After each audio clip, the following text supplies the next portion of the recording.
right, I will call to order the meeting of Norbert Borough Council for today, Wednesday, December 15th at 7:30 p.m. And Ms. Bryan, could you call the roll, please? Absolutely. Council President Aaron Luder. Present. Council Vice President Bob Weisford. I'm here. Councilmember Fred Bush. Here. Councilmember Barbara Fortner. Here. Councilmember Rod McGreevy. Here. Councilmember Michelle Panopoulos. Here. Councilmember Cindy Rickards. Here. Mayor Andrea Deutsch. Here. Great, thank you. Mayor Deutsch, could you lead us in the Pledge of Allegiance? I can. I pledge allegiance to the flag of the United States of America and to the republic for which it stands, one nation, under God, indivisible, with liberty and justice for all. Thank you. Are there any considerations for agenda additions or changes this evening? Council members? Hearing none. I do have some comments this evening, if you'll indulge me. I think I've banked some time.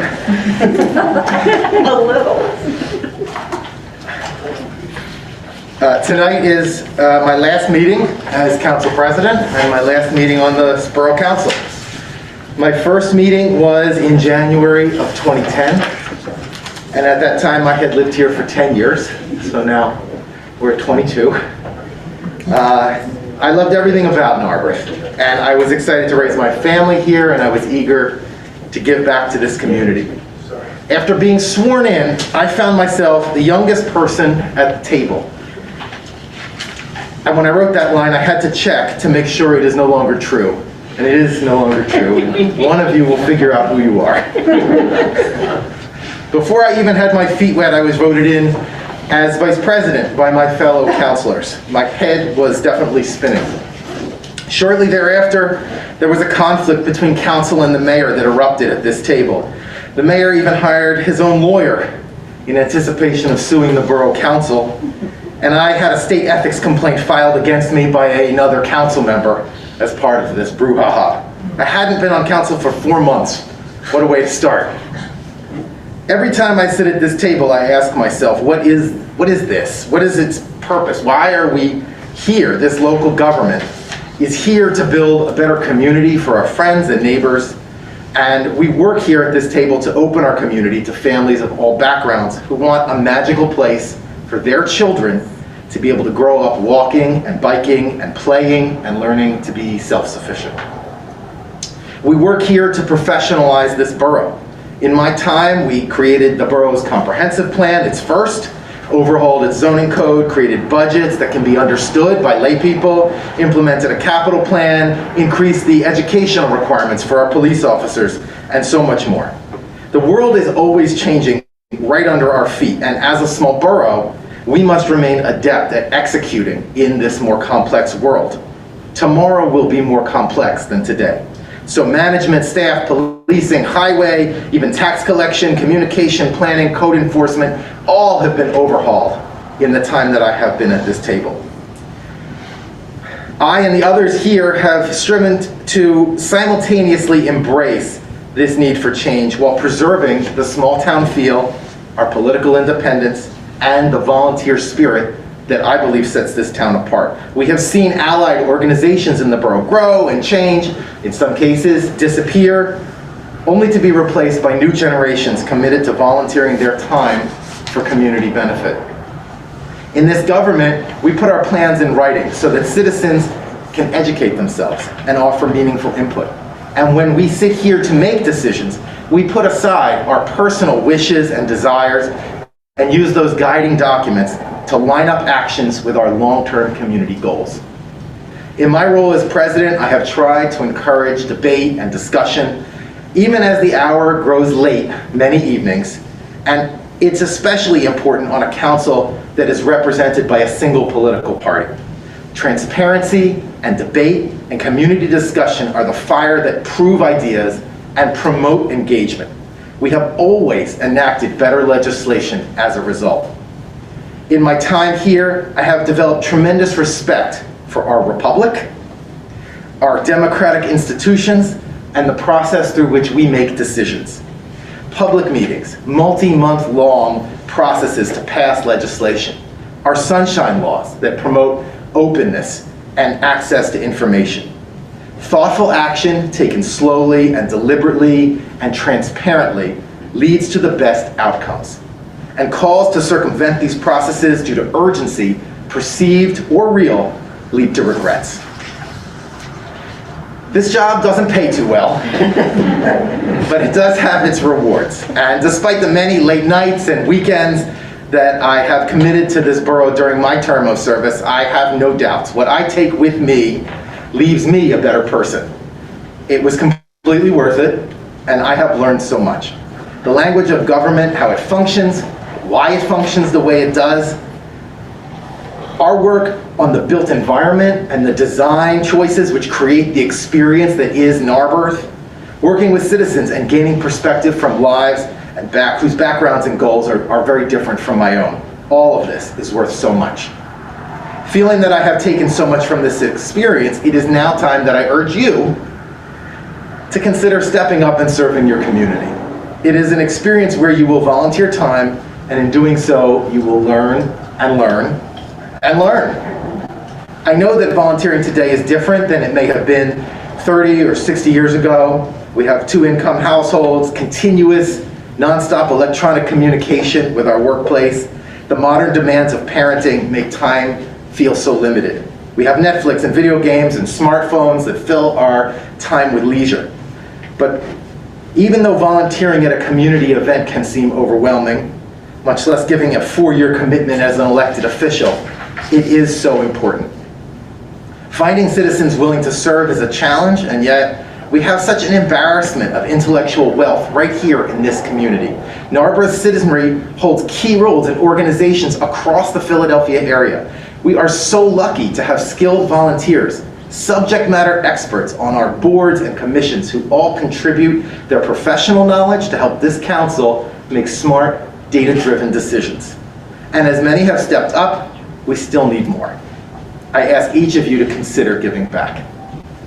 I want to thank each of you, council members, staff, solicitor, mayor, members of all of the boards and commissions, the Civic Association, the Business Association, and the members of the public who come to meetings so that we don't sit here just talking to ourselves. All of you are contributing your time to make Norbert just as special now as it was 50 or 100 years ago. It's not just a place where children grow up. It is a place that they cherish their whole lives. It has been an honor to serve with you, and I thank this council for the opportunity that you have given me to serve as your president. Good leaders should lead by doing, upholding through their actions and character the values they hold dear. And I hope that you have seen that conviction and those high standards in my time here. I know that citizens have from time to time left this room unhappy. And I hope they feel that they received respect and time for their time and that their opinions were valued, even if the decision did not ultimately go their way.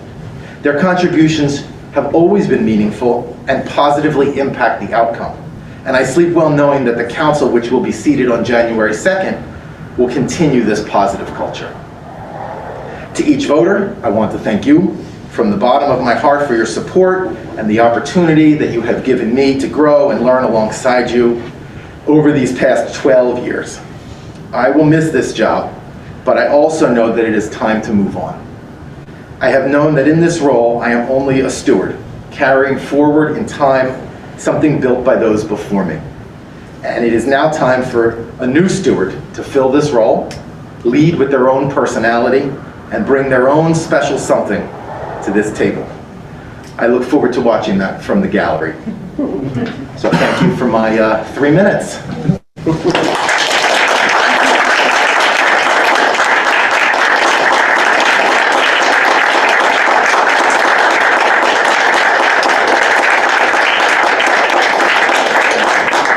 Thank you.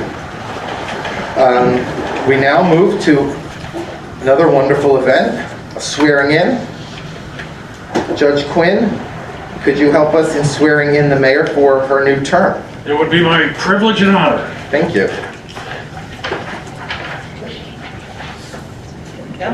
I would just like to briefly say that I served with Aaron for about 5 years, and that was a privilege and honor, and I want you all to know that it wasn't me that filed the ethics complaint. Okay.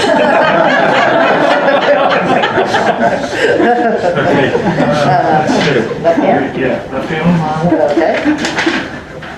Raise your right hand.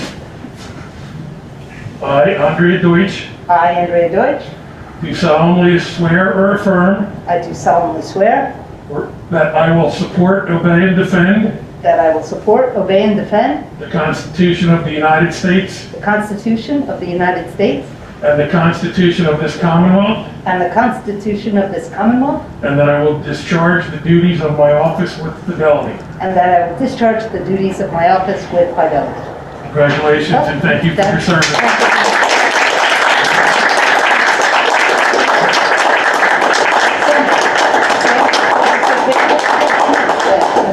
We pull our mask down for a photo? Yeah, for one photo. Hold on, I'm caught.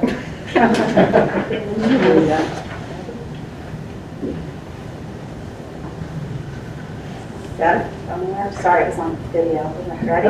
Yeah. There you go. All right. Good? Yep. Okay. Thank you very much. so much. Congratulations. Thank you so much. Thank you. I'll give you a moment. Congratulations, Thank you. Mayor. Do you have a report for us this evening? I do indeed. In fact, tonight's a little longer than usual. Let's see. First, a little business first. I'm going to submit the monthly police report as submitted by Chief Gallagher into the packet. Number one. Just a reminder to all folks, we're in the holidays, and it's so important that you support our local businesses and shop local. Do your shopping and keep your business in the borough, and that's very healthy for all of us. Then I have a little bit of a speech now about our borough council president. Oh, wow. Tonight, as mayor, it is a bittersweet time for me. While I'm humbled and honored to be re-sworn in for the next 4 years to serve again, it's bittersweet because we're saying goodnight and goodbye to our leader, Aaron Muterich. You'll hear a few people speaking of all that Aaron has done, including Aaron himself, during his 12 years on council, which includes shepherding our form-based zoning code, overseeing the creation of an environmental advisory board, a human relations board, a historic preservation ordinance. He's navigated the transition of several borough managers and even helped hold the borough together for a brief period in between managers. More recently, he's worked closely with me during the last year and a half, 2 years of the pandemic to help ensure that our citizens remain safe and healthy during this time. We've been a great partnership. Aaron has been steadfast, reliable, and a true partner upon which I could count on. He's truly done his best to improve and care the world for the citizens of Norbert through his work on council, and by all measures, he's achieved great success. For that, we are all very thankful. I have a token of appreciation for Aaron, and tonight I'd like to present him with a little something for his work. So, Thank you. I have a print by local artist Ann Simon with a plaque thanking Aaron for his time on council. Yeah, thank you.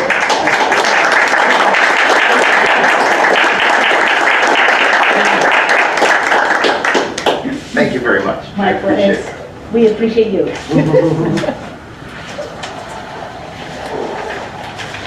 At this time, a couple other members from council would like to show their appreciation as well. I'm going to call up Bob to give a little presentation.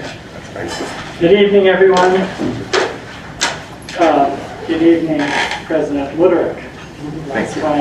I'll just say personally, it's been an honor to be your vice president these 2 years. It's also my last night as vice president while I have 2 more years on council. It really has been an honor to be supporting you and to be on council with you for the past 10 years. So we have a resolution that I will read tonight as an informal introduction of the language, and then it will be introduced formally to the new council next year, and we'll see what we do with it then. But I do have a copy of it for you tonight. It's a resolution of Norbert Borough Council and the Norbert Mayor recognizing Aaron Muderick for his years of dedicated public service, leadership, and steadfast commitment to the Borough of Norbert, Montgomery County, Pennsylvania. Whereas Aaron Muderick of Havertown, Pennsylvania, first commuted to Norbert to work as a software architect for a local startup, regularly feasted on Paul's Hoagies from the American Family Market, came to delight in the unique culture of Norbert Borough.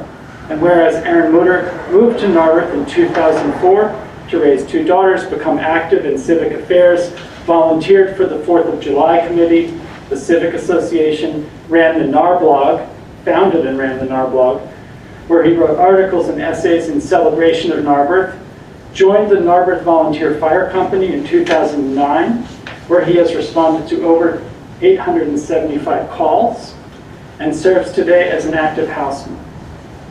Started a global manufacturing business with a dedication to employing special needs individuals, and ran for public office to serve on the Norbert Borough Council.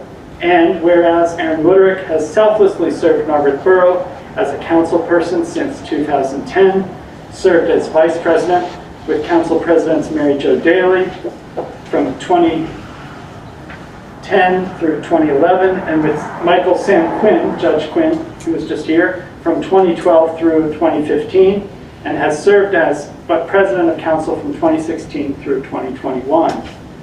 And whereas Aaron Muderick has modestly stated, "I was elected, so I do the job," has provided an unwavering dedication to Norbert, has been consistent in his dedication, in his declaration and execution of his commitment to keep Norbert moving forward. And whereas Aaron Muderick presided as president of the council during a time of great innovation, advancement, and achievements. And whereas Aaron Muderick, along with his council colleagues and Norbert mayors Tom Grady and Andrea Deutsch, enacted a seminal form-based code, implemented the first restrictions on single-use plastic straws and bags in the Commonwealth, established the Norbert Borough Historic District, established a Human Relations Commission, an Environmental Advisory Council, and adopted a new comprehensive plan and climate action plan. I have to catch my breath. And whereas Aaron Muderick has stood for fair and transparent government, citizen involvement, and dynamic borough management, has always verbalized his faith in the residents of Norbert, has stated that although our democratic process is less than perfect, by listening to each other, we will always achieve a better and better community for our children and Norbert's residents of the future. And whereas Norbert Council and the Mayor desire to publicly recognize and extend their appreciation on behalf of the Borough of Norbert and its citizens to Aaron Muderick upon the conclusion of his years of public service to the Borough Council. Now, therefore, be it resolved that Borough Council and the Mayor for the Borough of Norbert hereby recognize Aaron Muderick for his years of public service, steadfast leadership, and significant contributions to the Borough of Norbert that have enriched the lives of all Norbert citizens and guests. Now, therefore, be it resolved, further resolved that Borough Council and the Mayor for the Borough of Norbert hereby extend their utmost appreciation on behalf of the Borough to Aaron Muderick for his public service, steadfast leadership, and significant contributions to the Borough of Norbert, and wish him the best of luck in future endeavors. Resolved on this day, and we'll formally introduce this in the next council session, and it will be signed at that time by the Borough Manager, the Council President, and Mayor Deutsch. Thank you very much, Bob. I appreciate that very much.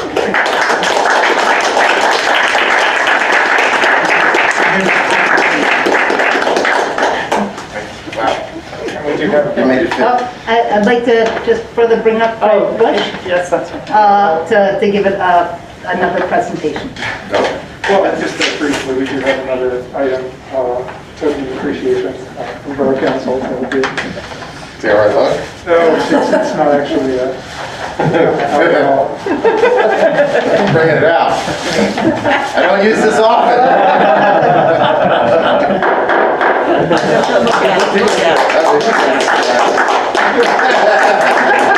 See it, let it show and tell us. It has my head on it. You can use it. Don't worry, someone will fear this one day. Thank you very much, I appreciate it. Thank you. Thank you all. It has been my pleasure, as I said. Now let us get to the business of the borough. It is public comment. Yes. If I may, Council President, it might be helpful for me to actually start by reading the three letters that were submitted before we open it up to verbal comments. That would work perfectly. Thank you. Great. So the first letter received in time for the packet tonight was from Sarah Worth, who lives at 210 Sabine Avenue. She wrote, "I would like to invite any member of the Norbert Borough Council interested to come to my house for tea or coffee and an in-person tour of the 201 Sabine property from a resident's perspective. I live directly across the street and would love to share in a conversation with you." The next letter is from Borough resident Michelle Carton. Her address was not provided. Thank you so much for sending the link to this important discussion referencing 201 Sabine. And thank you all for all the dedicated work you've done to consider the best course of action for the Sabine property and vicinity.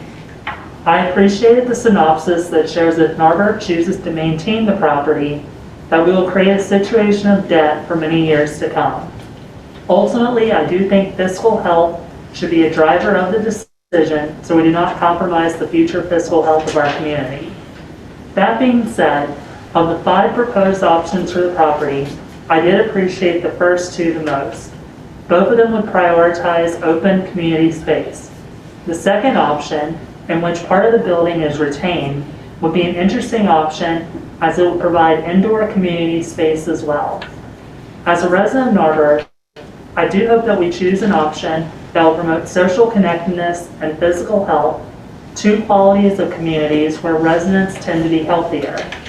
In blue zone communities, areas in the world where people most often live to be 100, having enjoyable outdoor spaces and spending time with others both promote health and well-being, qualities that would further enhance the lives of all residents in Norbert. Thank you again for your dedication to this project. And the final letter received in time for the packet was submitted on behalf of Wonder Spring Early Education, and it was signed by Serge Ghosh, Wonder Spring Board President and Norbert Borough resident, and Zakia Boone, Wonder Spring CEO. And their letter reads, it was addressed to Council President Muderich.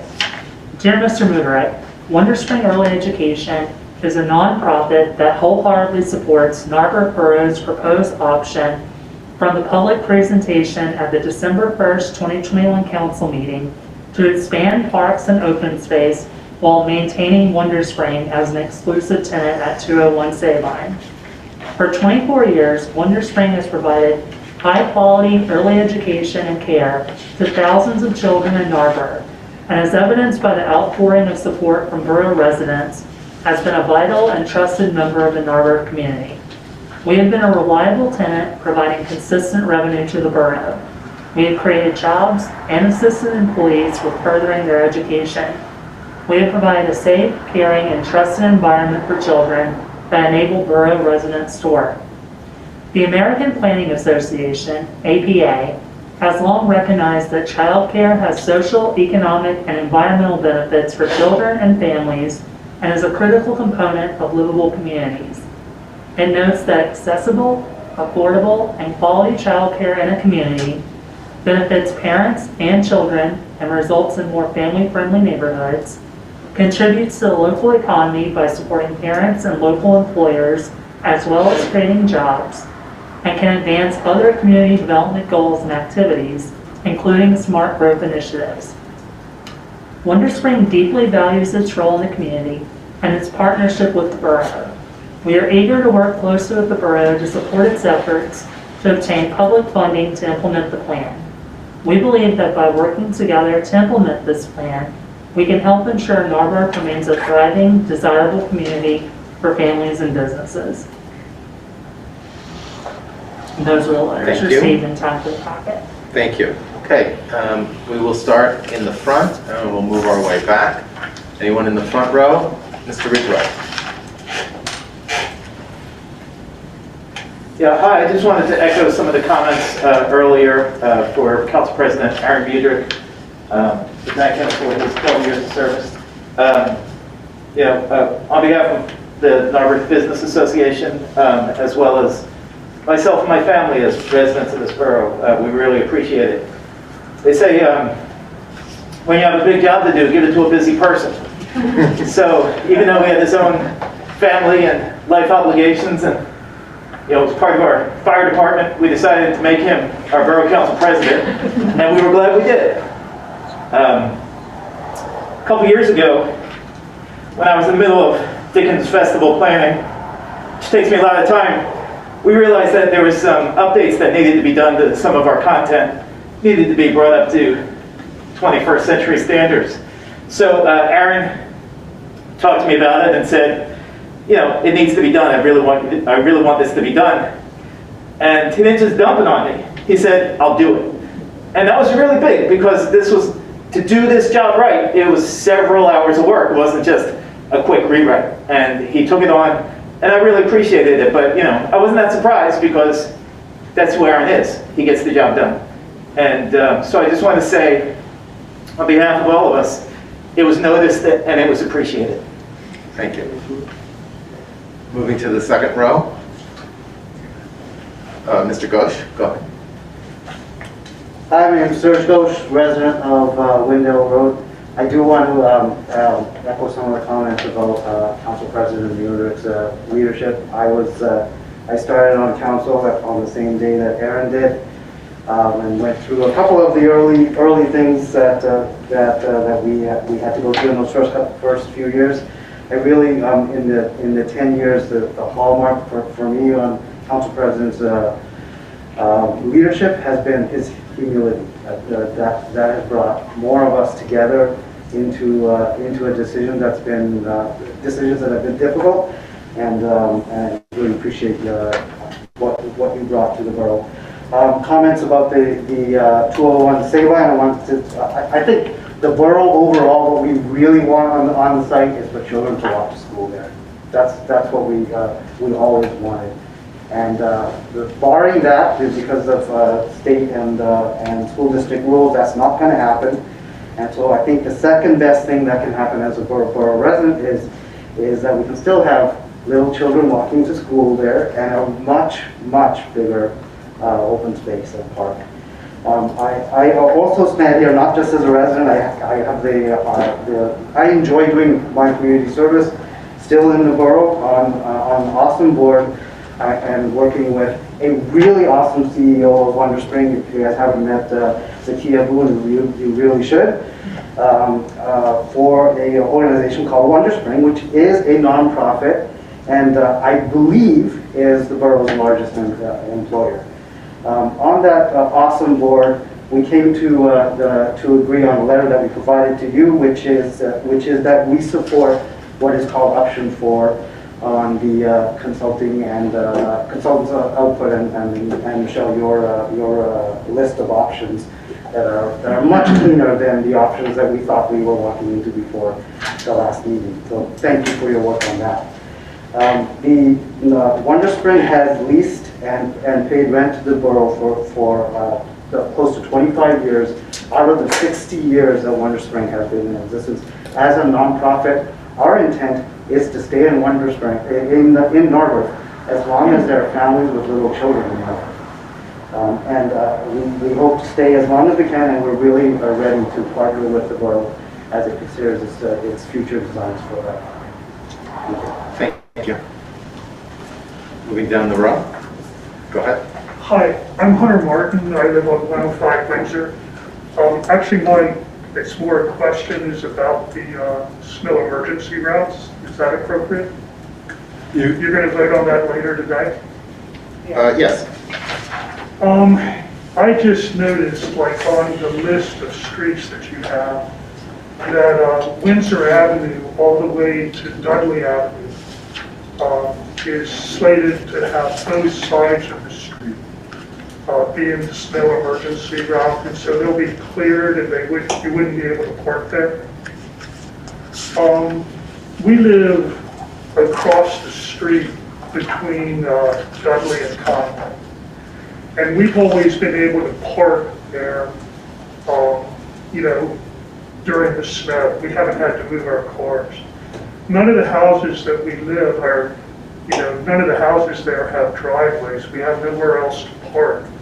And so I just wanted to ask you to perhaps reconsider where you're going to do the both sides and kind of leave us parking in front of our houses at least.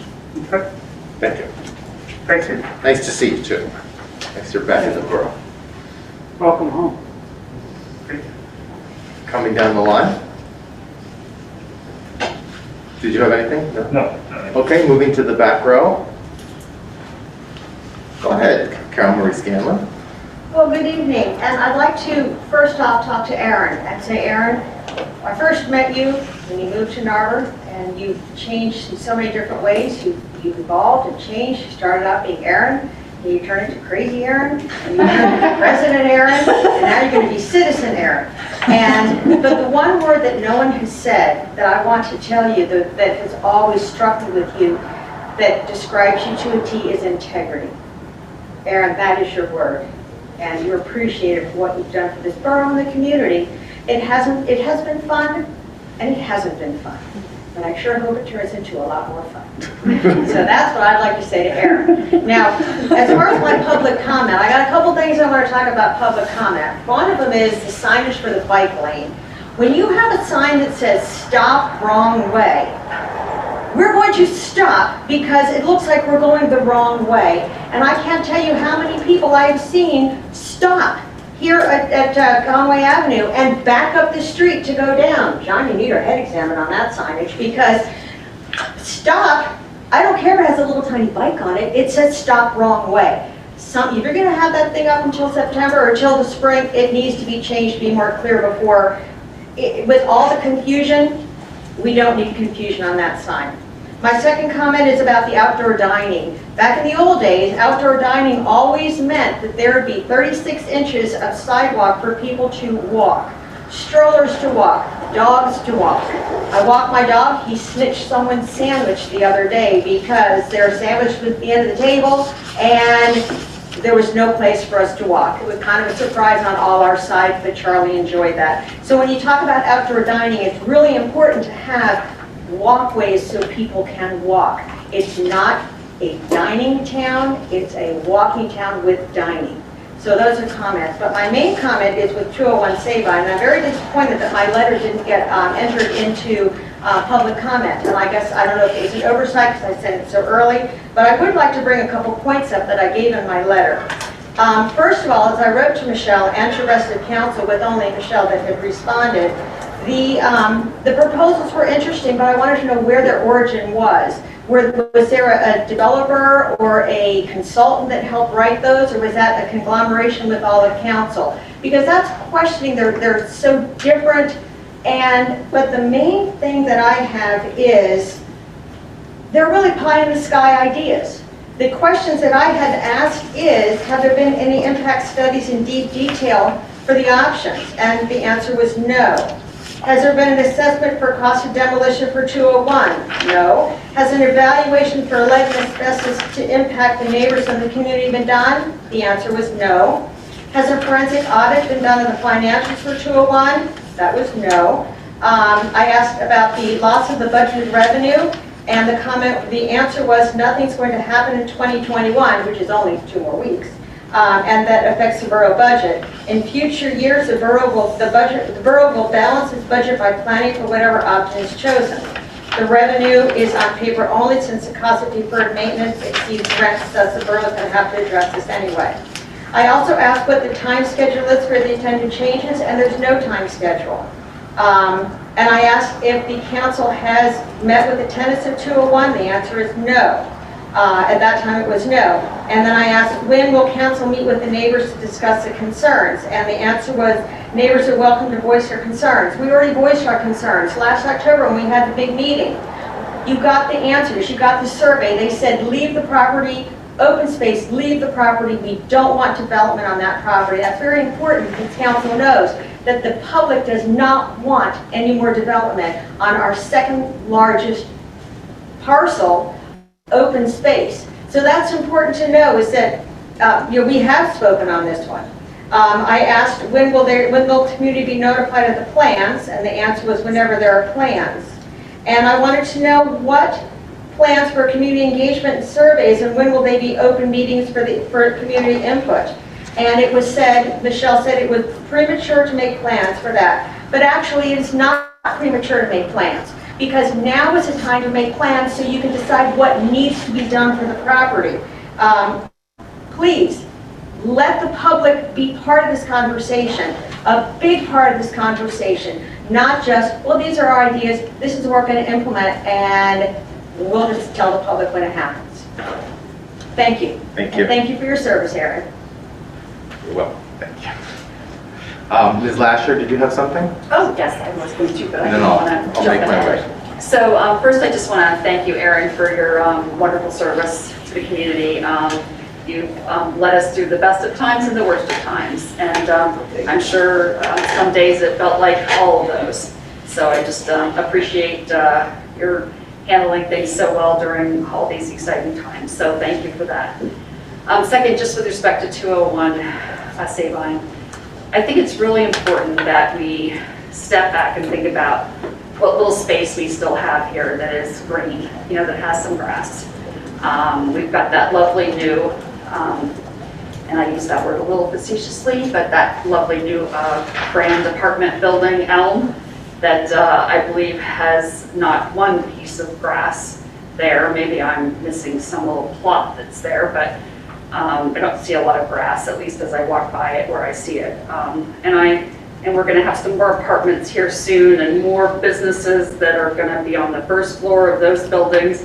And I just think that as we think about this community and as we think about, wanting it to grow, I think everyone understands the importance of being able to get outside, being able to get your kids outside, being able to just walk around and see some, grass and some trees and sit down where it's not horribly busy. So I would just encourage whatever is decided to happen there, that it maintain as much of green space as absolutely possible with respect to that. And as for the property in terms of, it might be a loss, just about every piece of property that anybody owns has some sort of cost associated with it. I mean, we don't necessarily get revenue from our other property, but it's an important piece of property for the community, and that's an investment that we make in the community. And I think we have to look at this property very much like that. Not that we can sell it and get a bunch of money and everything will be great, but I think what we really need to do is make sure that we do maximize what little green space we have left here if we want to live in a place that's more than just a big cement parking lot. Thank you. All right, moving down the line. I see Chief. Yes, sir. Mr. Goldberg. Hi, it's Lawrence Goldberg from 200 Sabine. First of all, I'd also like to congratulate President Rieter on 15 years of service. I'm very impressed. I haven't been to Norbert Council meetings very much, but I've been to a lot of in other communities, and I know how much work's involved. I can't imagine doing it for 15 years. I appreciate that and I respect that. I respect that in all the council and the folks that I've been dealing with, specifically on the issue of 201. I'm sure this is a thankless job and a difficult one, and I appreciate all the time that you folks are putting into this for this unpaid volunteer elected position. So regarding the 201 building, I do have strong feelings on it. I spent considerable time and submitted an email, two-page email to the borough about 10 days ago. I'm not sure why it wasn't read into the record, so I may need a little bit of time to try to cover some of those points here. We are strongly in support of green space. I'm indulging today, so you have 4 more minutes. Thank you. and hopefully we're starting the timer now. Yeah. So we're in dire need of green space by any measure. We don't have anything left, and this is the final frontier. I mean, unless you're going to come up with an option 6, and this is a possibility, we could get a volunteer force, we could meet at midnight, and we could go to General Wayne Park, and we could occupy the park and see if we can annex it to the borough. What are we going to do? There's nothing left. The borough is all built out. There's apartments popping up all over the place, all the Victorian nature and the wonderful aspects that make this a wonderful place to live and that help the property value are being diluted by too much development. And all the neighbors feel that.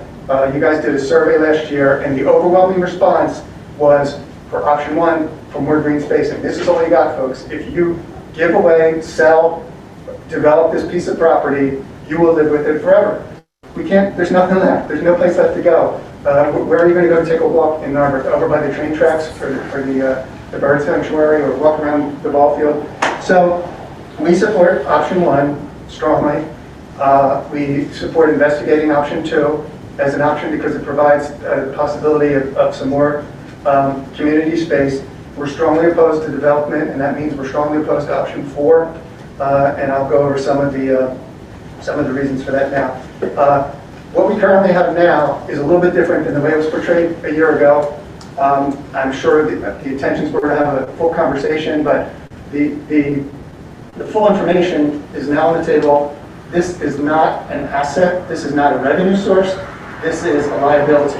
It's owned by the borough, and it's a liability. It doesn't bring in approximately $250,000 a year. It costs us approximately $200,000 to $250,000 a year.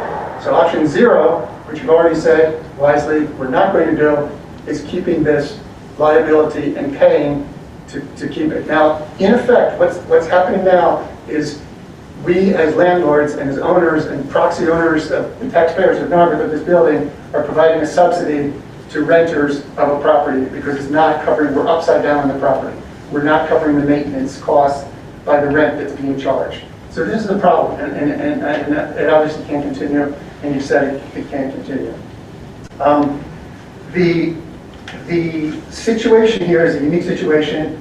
It's owned by the borough, it's owned by the taxpayers, and any decision that's made needs to respect the taxpayers' wishes. There has not been, I know when you went over the survey results, there was a list of the results, but I'd be interested, I will submit the question, what are the weighted results to this survey?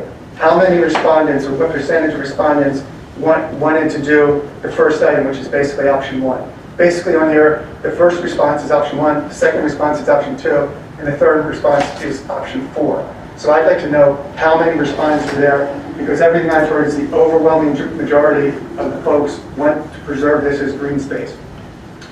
The financial impact of this, when you talk about $200,000 to $250,000 a year liability for option 0 that we currently have, is about $100, a little bit over $100 to $120 per household in Norbert. So if you go and you sell to developers, what's the end game? You're selling it so that 100 turns into 50, or do you think that the 100 turns into 0, or do you think you're going to make money?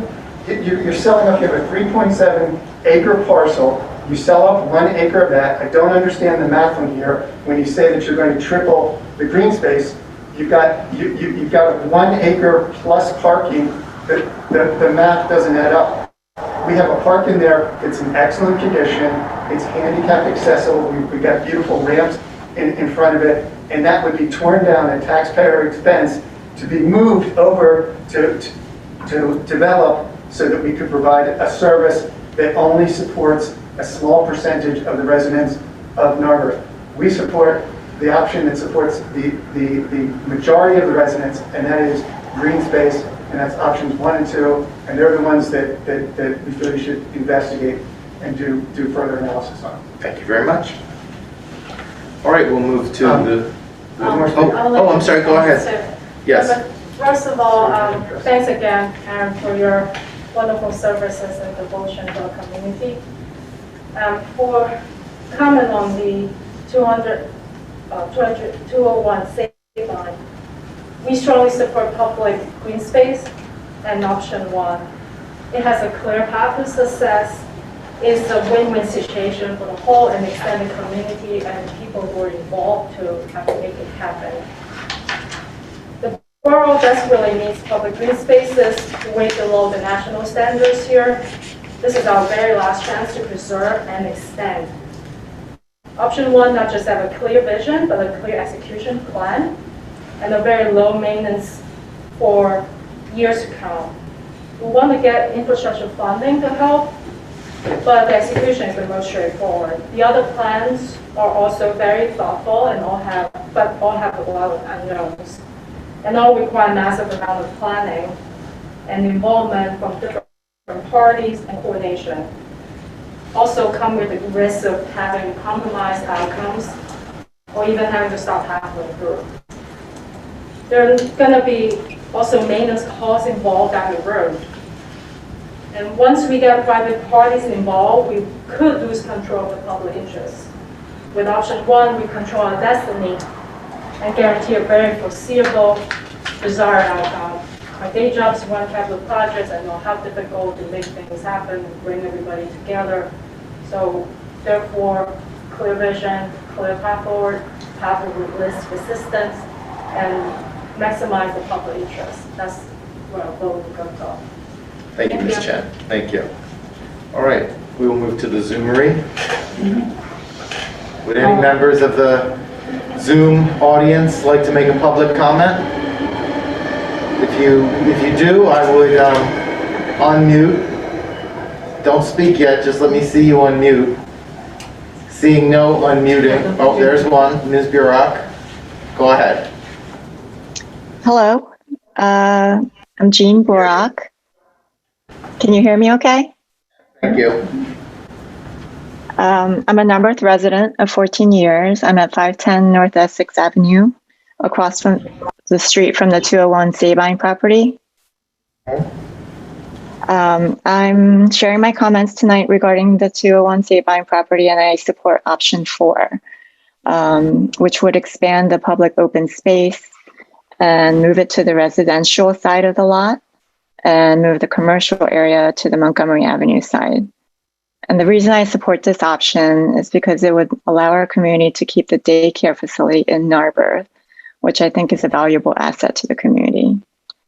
And secondly, moving the commercial side to the Montgomery Avenue area would allow the open space and park to be far more accessible to the residential neighborhood of Norbert. And if feasible, underground parking could be used that can be shared by both the public and for commercial use.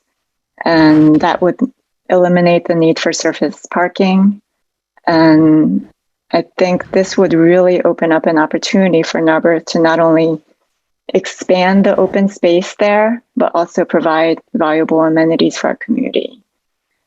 So what are some amenities that would benefit the community? So I've spoken to a lot of my neighbors, and things that have come up as an ADA accessible playground, a splash park to serve summer recreation needs for children, a walking trail that could go around the entire Sabine lot, an outdoor pavilion, restrooms with water filling stations and a water fountain, bike parking. And I think the option 4 plan would also open up an opportunity to build a public space that could serve many of the community needs. It could include a cultural center, a community rec center, and a permanent home for the senior center, food bank, and co-op garden. I think in particular, a cultural center could accommodate many needs in the community. The Norbert Community Theater, films, it could host films, lectures, music, dance, and theater events. And you could even host art exhibitions in the lobby gallery.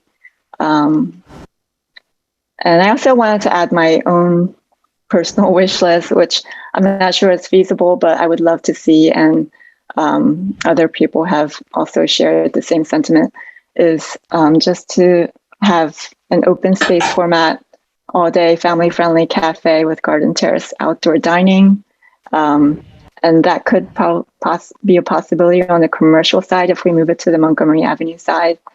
And to that end, I'm asking the borough to consider the possibility of splitting that Montgomery Avenue commercial space and maybe creating a space there for an open space format food, drink establishment.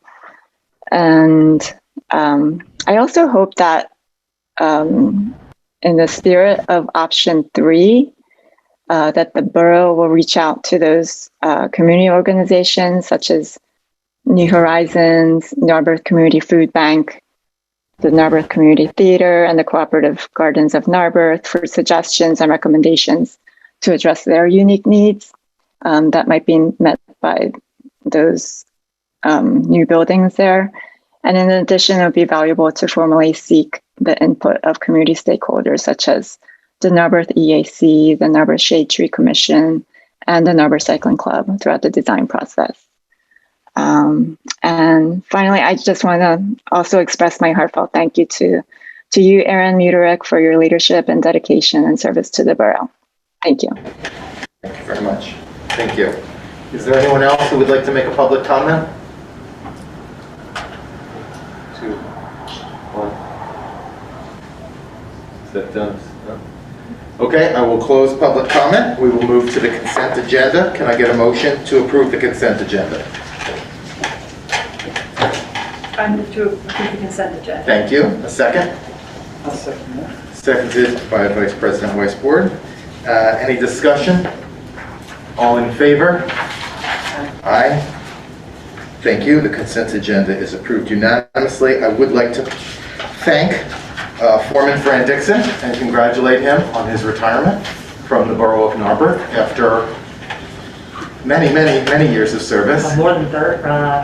More than 30. More than 30 years of service, and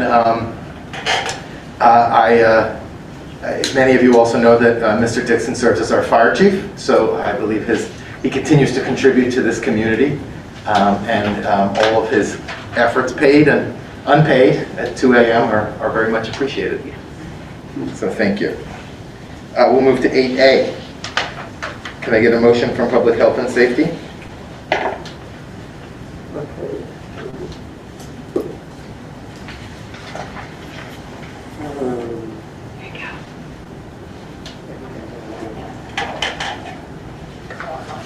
Okay. I move that Borough Council approve Ordinance 1038 for emergency snow routes. Is there a second? I'll second. Seconded by Councilor Rickards. Discussion.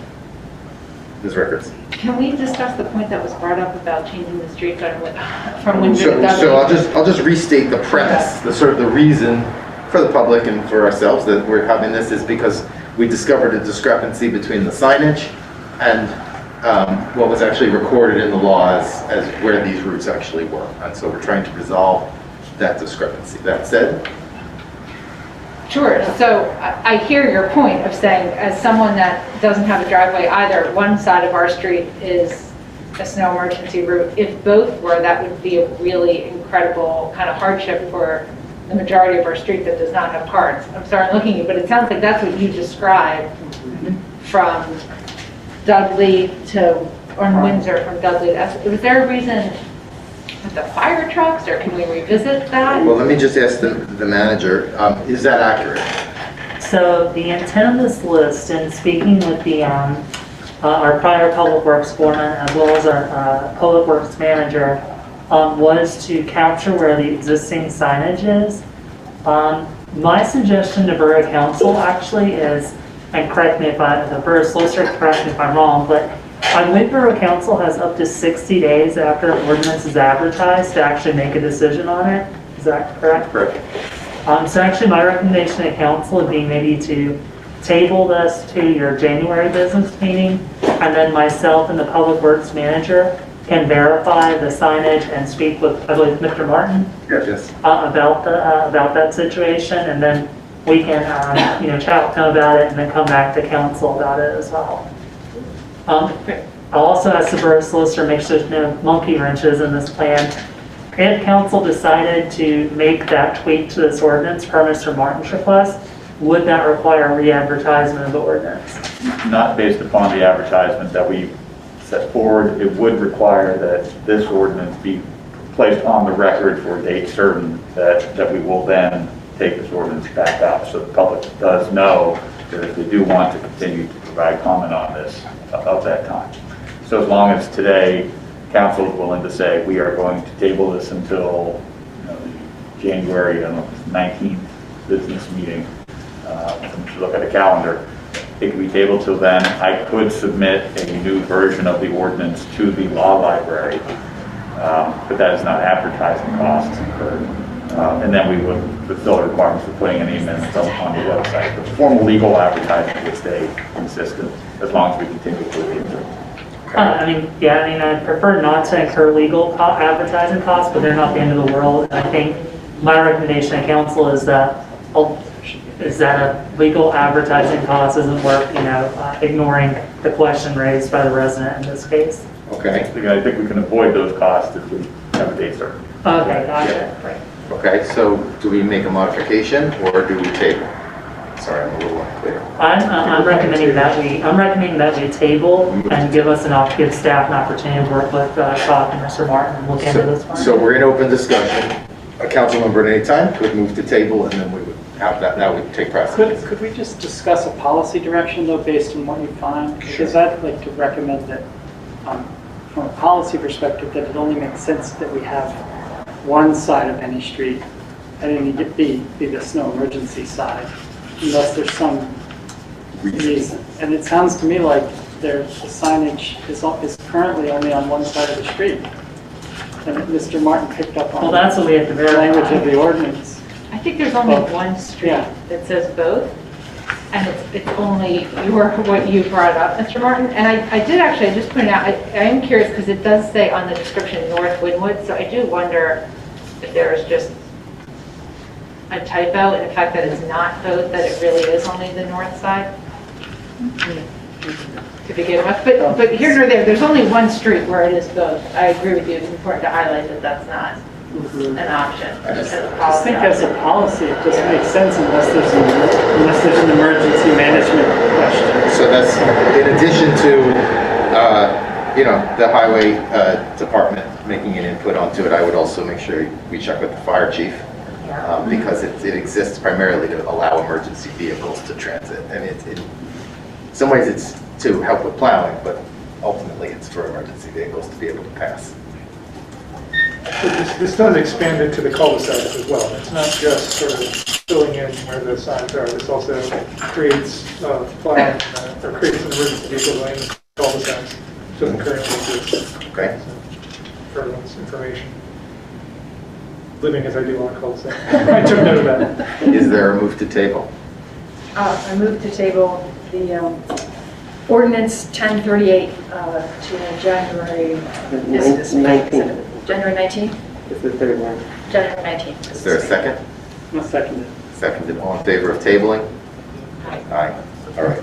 For the record, it would be at 7:30 at the business meeting in this room, presumably on the 19th of January. Yes. If we change the date of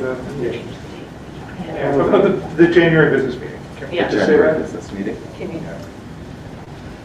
Or no, it's been advertised. I'm sorry. January As soon as we has know been the date of the January business meeting, then we will get the ad out accordingly. If we need to do a new advertisement, we can. We'll do it, staff will do it needs to be The done. goal is to make sure the public knows where they need to be and when they need to be. This ordinance will be tabled and will be brought up on the agenda for the January business. And Council President Norbert, if I may for just one moment. Mr. Martin, can I please give you my business card? And if you could just contact me so I have your contact information. Sure. Thank you. Okay, we'll move to 8B. I move the Borough Council approve bids for existing debt refinancing and facility repairs. Second. Seconded. Any discussion?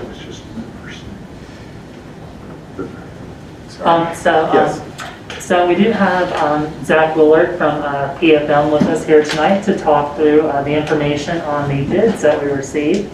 So I'm going to share that on screen here. So we're on Zoom and Borough Council.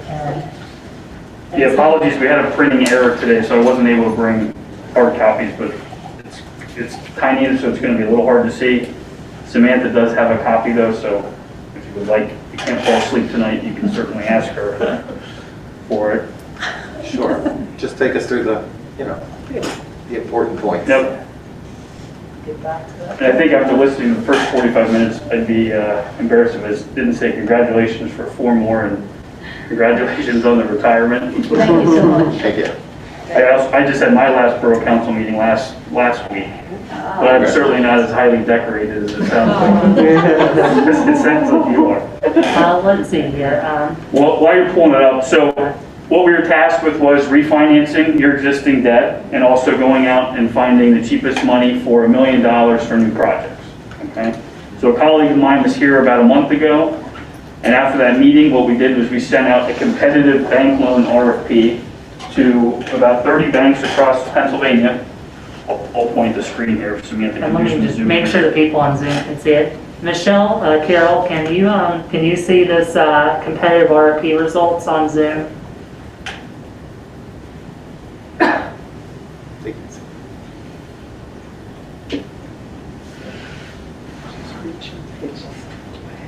Okay, you can move it. Sorry, yes, I can.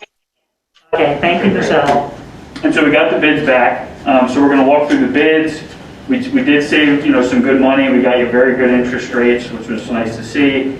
And so what would happen next is, assuming you want to move forward with the 2 winning banks, at your January 5th meeting, bond counsel will be back, note counsel, along with your solicitor, and they will have an actual debt ordinance for your approval. Okay, so that's the next couple steps.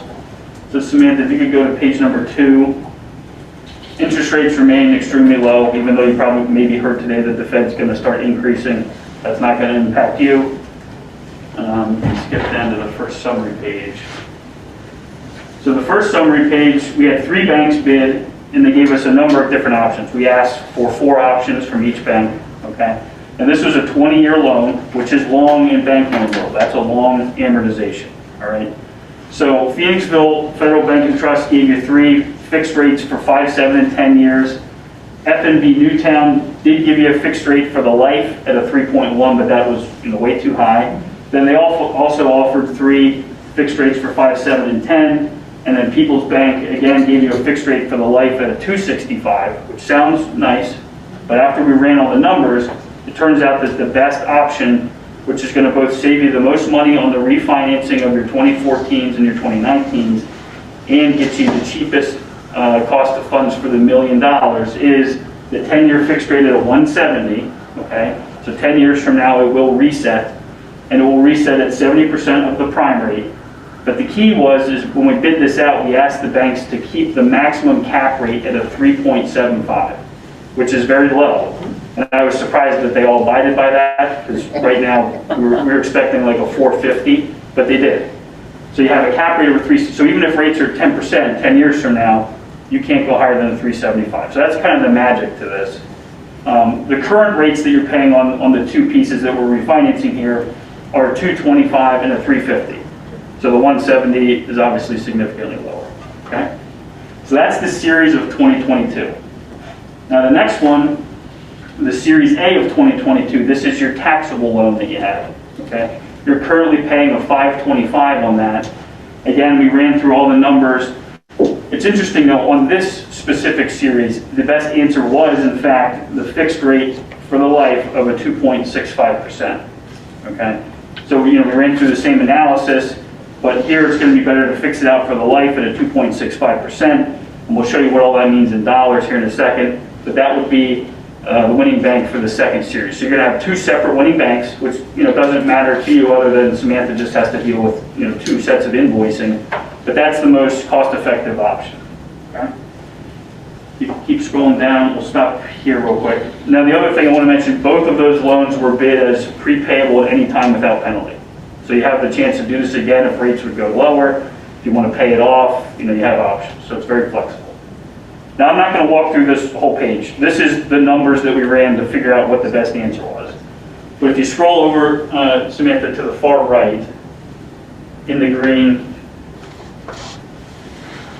so the first series of 2022, the estimated savings net of costs, if you can just scroll down a tiny bit, is about $125,000 on the 2014s and the 2019s. Okay, so that's good news, especially on a loan this, small. This is a small loan for debt world to still be able to save up to $125,000. And then the next page shows the taxable piece. And here the People's Bank one was the winner. And here you're going to save, up to $158,000, okay, net of costs. All right, so that was good there. So if you go down to the next page, these are the two winning bids. So you have the Phoenixville Federal Bank and Trust, which is going to refinance the 2019A and the 2014s, and then the taxable loan, the 2019B refinancing with People's Bank. And then we also have the new money. So when all the dust settles, okay, here's what this means. When all the dust settles, if you go down to the last page, here's what your new debt portfolio will look like. You have $1 million for the project, and you're going to have 2 new loans, all right? And your debt service over in column 8 is going to run at about $170,000 every year. Now, the neat part of this is, right now, what was in your budget this year, I think, was about $190,000. Next year, it's a little bit lower than that. It's about $175,000. So you're actually going to be able to borrow $1 million and still keep your debt service budgeted at the same amount or even lower. All right, so it's a nice opportunity that you have.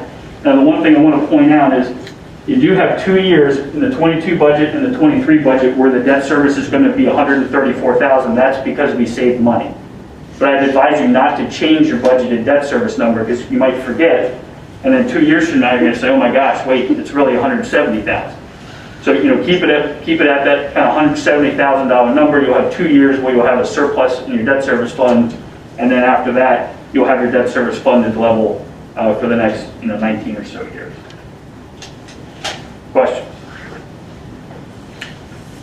Again, I apologize you don't have the No, thank you. That was a fairly straightforward presentation. Mr. Bush? Yeah, I've been somewhat skeptical throughout some of the assumptions in here, so I'm glad you included the 2 different assumptions, one of which the interest rates actually stay at about the level they're at now, and we don't end up hitting the cap. I think the big savings are if we hit the cap, if the interest rates shoot up and we get the cap, because this is going to be a lower cap.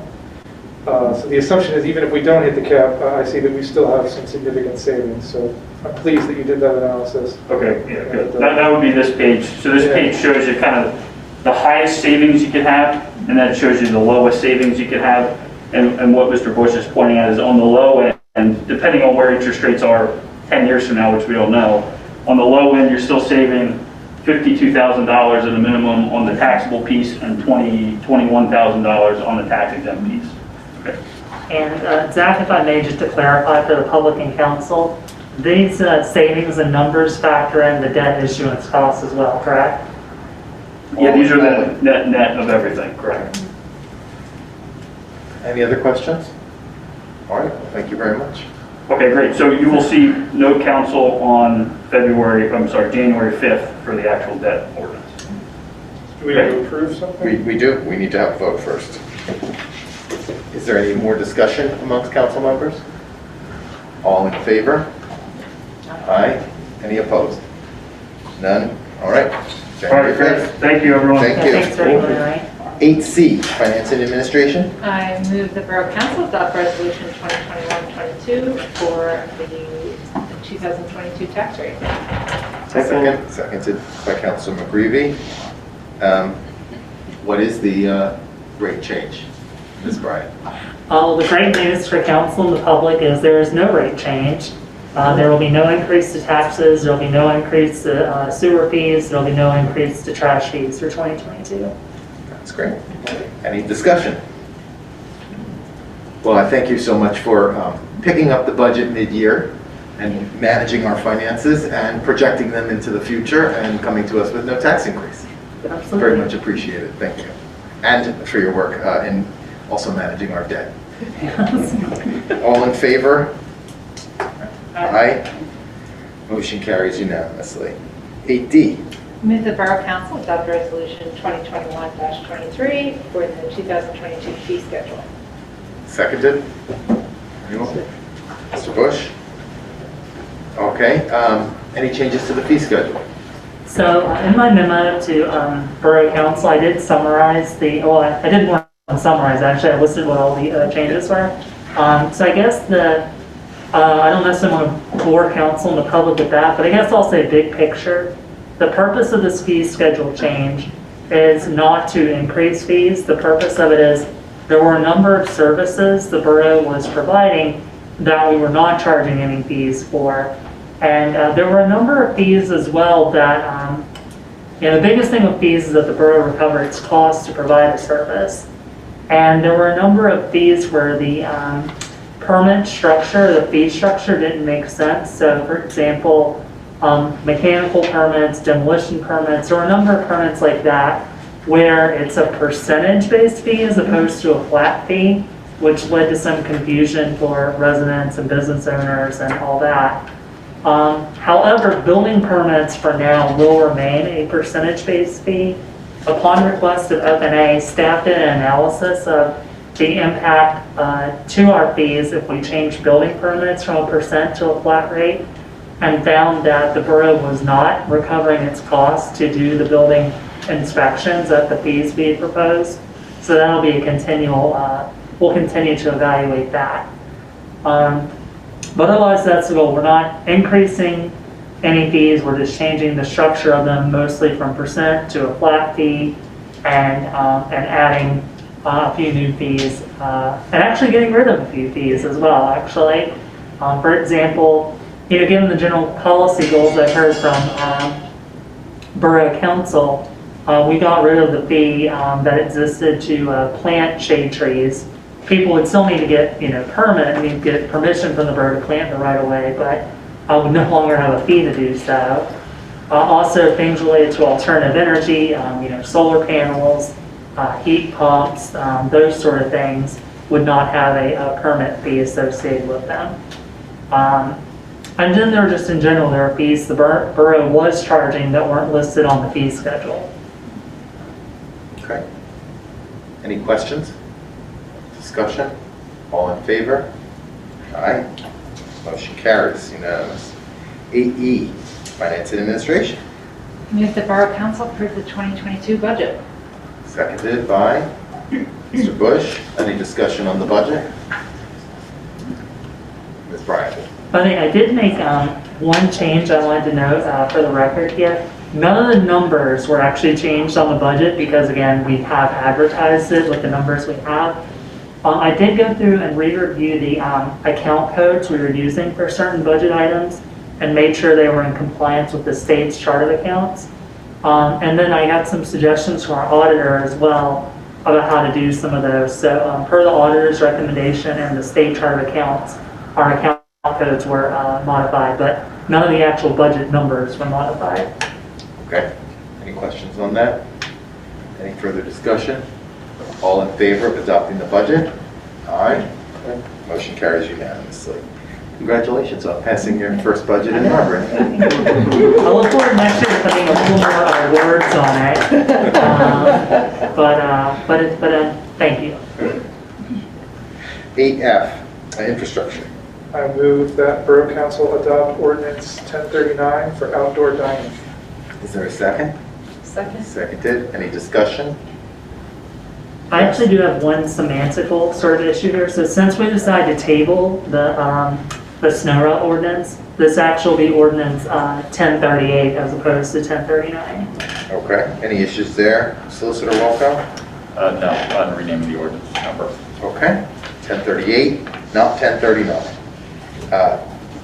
Hearing no discussion, is there a motion to approve ordinance? Oh, go ahead. I was just going to do a comment. Carol Marie, this addresses the dog issue and the burger snatching. So I'm thankful that we have this ordinance in place to really say that you have to maintain the clear right of way and giving a really kind of 4 feet is what 4 feet, required. right. So it's more than 48 actually what you had suggested. Yeah. So, but how does that work out when you have tables all over the place? Well, we can. I'm sorry. I'm sorry. Yeah. But after the meeting, which Yeah. we can. Yeah. Okay. We'll get the answers. All in favor? Aye. Great. The ordinance 1038 for outdoor dining carries. 8G. That goes to parking ad hoc, which is Councilor Fortner. I move that Borough Council approve consideration of advertisement of the ordinance for parking citation fees. Sorry, I didn't mean to read consideration. Yeah, advertising. Is there a second? Seconded. It's on the table. Give us a summary. Well, actually, I think I'd like to let either Manager Brian or Solicitor Blanco do that because they're the ones who brought this to the committee. With all due respect, I'll give, after talking a lot here tonight, I'll give the solicitor this one.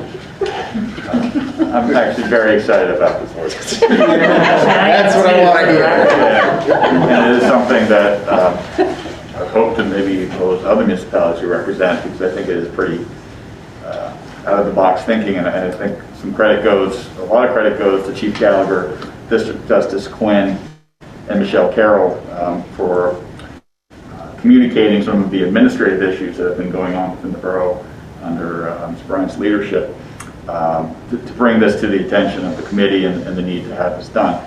And one of the issues that the borough was facing was some inconsistency in our ordinance and the unified rules of the district courts. And that, based upon that, and some feedback from District Justice Quinn, there was a need to address this ordinance. This chapter regarding parking has not been amended in a very long time, except for, I believe Council did a new article regarding electric vehicle charging stations previously, but consciously did not put any penalties in at that time. And it was sort of putting all of the parking issues, and potential violations within metered parking. And sometimes there are violations that don't have to do with parking meters. There was also an issue related to not just the fines that were set, but the fact that there was an increased fine from if it wasn't paid within a certain amount of hours, I believe, afterwards. And that's not what worked with the district court. I mean, the court needs to know what the fines would be. In speaking with District Justice Quinn and the borough, it was also recommended that that time be extended for 72 hours, but to at least 10 days, to provide someone with the ability to pay a parking citation directly to the borough by sending it in or dropping it off at the borough office and having that flat fee. The advantage of that is that if you do that, you then don't have to go to district court and spend over $100 in court costs and fees that go to Commonwealth fees and accounts. Doesn't go to the borough.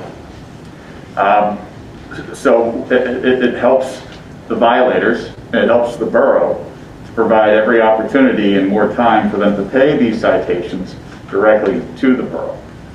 It was also discovered that there weren't any violations within our local ordinance related to a number of common parking issues related to, for example, parking on curbs or sidewalks, blocking crosswalks, blocking private or public entryways.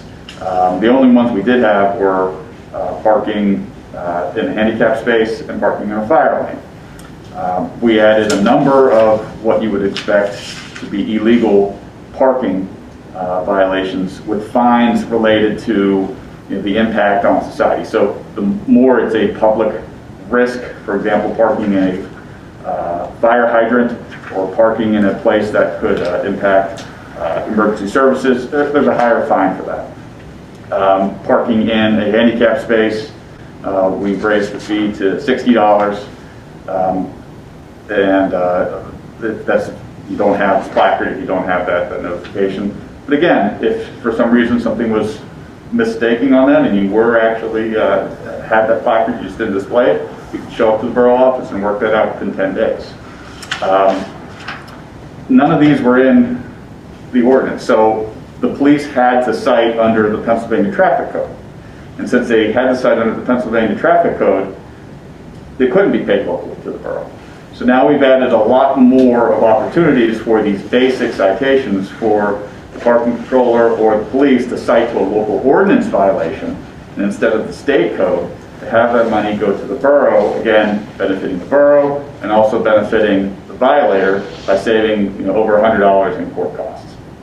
And reducing the burden on the district court. And reducing the burden on the district court as well. So hopefully it's a win-win for everybody with these in here. And then everything else is just sort of a cleanup. So everything in the parking, this is related to the privileged parking, related to metered parking. There is a violation for parking a non-electric vehicle in a vehicle spot. And all of these new parking provisions in specified places are itemized in here, and again, making it easier to go to one place in the code to see what those violations may be. So I think having that system to have the money stay with the borough, providing more time, is something that you're going to see more often through a lot of boroughs in the area. Any other discussion or questions? Thank you very much. That was comprehensive. Ms. Mayor. When I reviewed the, and I brought this up with the solicitor, when I reviewed the part about the electric vehicle parking, there is a violation for parking a non-electric vehicle in the spot. There was not a category for parking an electric vehicle and not using the charging, or pretending to use the charging and not really using it, which has been an issue. So we don't want people with electric vehicles just deciding that this is their personal parking spot, whether or not they're charging. It should be used for charging so that it can be fairly shared. I just want to raise that as a potential, potential issue. And certainly, I think if council wanted to address that today and add that, we could. I think the concern is just having the right language, and I'm confident that we can put it in, to not punish somebody who charges their vehicle and then a minute later they don't get out there in time and unplug it. But if you're there and you're not even plugged in, for example, well, clearly you're not charging. So I think it's at the council's pleasure as to what you would want to do there. If you wanted to add that, we could give you that direction today. I could add that and I would advertise it accordingly. Right now, the other violation for electric charging vehicles is $20. So I would recommend keeping that the same. And these are per day violations. So again, if you're privileged parking or parking in an unmetered space, each day you're going to get a separate violation. Discussion, council members? Ms. Ford. So I don't know for sure, but I wouldn't be surprised if we're going to find other things as we work through parking issues that's going to require another ordinance in the not too distant future. So seems very likely. Yeah, and I don't know that this is a problem yet, that people are charging their electric vehicle and then leaving it there for hours after the charging is done. I don't know. I don't know if that's come to anybody's attention. I've received a couple complaints of this occurring. Okay, all right. Well, they don't come to, we don't always know these things. So I guess my question would be, can we craft something and still get this advertised tonight? Because I know, John, there's a need to have this enacted so that the parking controller can enforce the laws properly. So I don't want us to hold this back if we, unless it's a real problem. I don't know that it's that much of a problem that we can't do as you suggested. Maybe follow up with any follow-up, we can see how it goes and follow up with that. But it's an occasional. Sure. It's an occasional. Well, and I had, when this came up and we were aware of it, I said, well, that's going on the list of things that the parking committee has to consider, so. And I think it might make sense to push this forward through more thought from the parking, because there's a lot of questions that raises, like how long can it sit there uncharging? How would the police be able to know all those details? I think we should be thoughtful with that, but whoever is doing that, it's on our radar, so. It won't last long. No. Okay. Any other questions? All right, all in favor of advertising the ordinance as written, say aye. Aye. Thank you. Unanimous. 8H. I move that Borough Council approve advertisement of use and occupancy update ordinance. Second? I'll second that. Seconded. Some background? Sure, Ms. Manager? Thank you, Council President. So the purpose of this ordinance is really to make clear something the borough is already doing that our current ordinance was more ambiguous about. And that specifically is when we do use and occupancy inspections, we are checking sidewalks as part of that. Our current use and occupancy ordinance was kind of vague on whether we have the power to do that. And this ordinance makes it crystal clear that that's going to be a part of the inspection and that the borough does have the right and power to do that. I also believe, just as a cleanup, there was, Solicitor Walke might help me out here. I think there's something about gutters added as well. I think we removed the gutter Okay, language gotcha. just because it wasn't something that we were requiring people to install new gutters. So all this ordinance is just basically making very explicit and clear practice the borough is already doing in terms of inspecting sidewalks as part of a UNO inspection. Okay, great. All right, thank you. All in favor? All right. Unanimous. All right, information items, monthly reports have been filed. Committee updates, finance and administration. Thanks. And just a quick note, the Public Works report specifically, I just wanted to say that was really 18 tons of leaves, I believe, I think, were picked up from the street. Must have been a wet day. Thank our new manager. Too, really, it was very impressive. Yeah, I agree. Let Jeff know And I appreciate council acknowledging that. When I got that report, I was so excited. I actually went ahead and sent it to Council President Norbert because I thought it was very well done. It was. And I'm really excited by the work our new public works manager is doing. If anybody in the public is wondering, I think it's page 131 of the meeting packet, but really, this 2-page memo is well worth the read. You will be really impressed with what Public Works has done in the last month. I was like, wow. And we should put a pin in that. And as we talk about our communication plan, to maybe extracting significant pages like that and putting them on social media or links in the email, because it is buried, to your point, Barbara, but really gives a good overview. And while we are on that topic, I will say Jeff stood at the Dickens Festival at the end of a really long day, mapping out we need 10 more disposable containers here, we need traffic here. I mean, he really just had a grasp of the event and how he would improve it next year. But anyway, to FNA, I don't think that we need to obviously revisit the debt proposal and the budget or the lack of the tax increase, but rather I'll just update you. We will have a town hall scheduled for early spring to do that comprehensive plan evaluation. That will be part of a new process that will inform the budget as the budget is really developed over the summer. And we will review that plan publicly. It's an opportunity for council and the manager to really, again, have it be a living document and get feedback from the community as we craft and vote upon really like our moral compass, which is our budget. We discussed the NBA allocation oversight. FNA really feels that the Norbert Business Association, they are professionals, and that the manager and the NBA can figure out a reporting or some sort of like annual review process. We did want to thank our solicitor for some pro bono review of some fireworks contracts and just how you continue to support all the valuable events here in Norbert. So thank you, Mr. Walko. The Borough Communication Plan that actually Michelle Carroll crafted a few years ago is being reviewed and really implementing some of the points of communication that she had proposed and drafted a few years ago. We did recommend the increased use of social media and specific emails. So you may recall a special post went out about Sabine, a special email went about Sabine.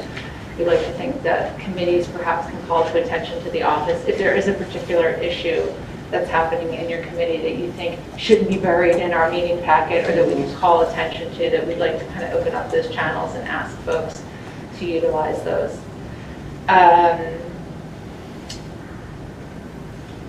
We talked about revisiting a conversation with the Norbert Civic Association to talk about that welcome packet and how do we start to begin to direct folks to the webpage and information as well. The office reception area, you may have seen in your packet there were some suggestions per our insurance holder and even staff to think about how we reconfigure safety, COVID safety, non-COVID safety, and work efficiency. So FNA has asked the office and staff to think about how would they reevaluate the setup of that office to improve safety, community experience, and efficiency. That's F&A. Okay, thank you. All right, moving to infrastructure. Infrastructure will be meeting next Tuesday, so we have no report. Okay, public health and safety. Can you do it on your Yeah, which is that? Oh, okay. Well, there's one item from F&A, possibly changing the meeting day to Thursday, something we had talked about. But I don't know, Cindy, if you want to... Yeah, I'm sorry, we do need to talk about that. Can we talk, it is a safety issue because I would claim that exhaustion on hump day impacts the health and safety of... Wow. Maybe? That's a stretch. Sure. Okay. I'd like to propose, given that we are meeting late, and to your point, Aaron, we do not end discussions because we are tired, that Wednesdays are rough to get up to have 2 work days if we're in this room till 11:30. You're talking about changing the date of future council meetings? Yes, but we need to do that now before the rework meeting. So I know that we had kind of mapped out some schedules to see would it be possible to shift council meetings from Wednesday to Thursday evenings. But Samantha and John, if I'm correct, we need to have that discussion now in preparation for the rework. I think that it would be possible to publish a schedule that keeps the date, and that at any point, council could publish a new schedule, changing the meeting dates. It's not like we lock in a whole year. You could change it at any time. Yeah. And I hear what you're saying, but I also think there's a lot of detail that needs to go into checking those dates in terms of holidays and various other entanglements with different boards and commissions. It sort of has it's connected to a lot of things. I do know there, off the top of my head, there would be 2 committee conflicts we'd have to navigate. One is public health and safety currently meets the first Wednesday of every month, and whether or not that meeting would be moved, because whatever my opinion is worth on this matter, I would prefer not to have additional night meetings, even if they got, I'd rather have PHS and council on the same night as opposed to council being on Thursday. And then Parks and Recreation currently meets the 3rd Thursday of every month. So it's not to say things we couldn't figure out, but things, to your point, Council President, that we would need to figure out as part of that change. So if you'd like to, through Finance and Administration, I can't speak to who might be the chair of that committee in the future, but you are the current chair. If you'd like to direct the office to look into that and come up with at least one, if not more, possible scheduled changes. I think, well, with all due respect, I don't know if the office has the ability to do that because we work for council and particularly PHS. Would the office be able to suggest conflicts with moving the meeting to Thursday, and then you can continue the conversation? I think we just would need to follow up with Parks and Rec. I think committees are squared away. I think we're squared away. Your council committees? Well, when will PHS meet? Yeah. You've been talked about Friday morning. I think it was Friday morning. I'll look back at our email chain. 1 second. Then we talk about, I'm trying to remember what we decided. For parking, we decided on Tuesday mornings? The 2nd and 4th. Okay, because I know I heard from the other day we talked about moving parking to Friday morning. Yeah, Friday morning.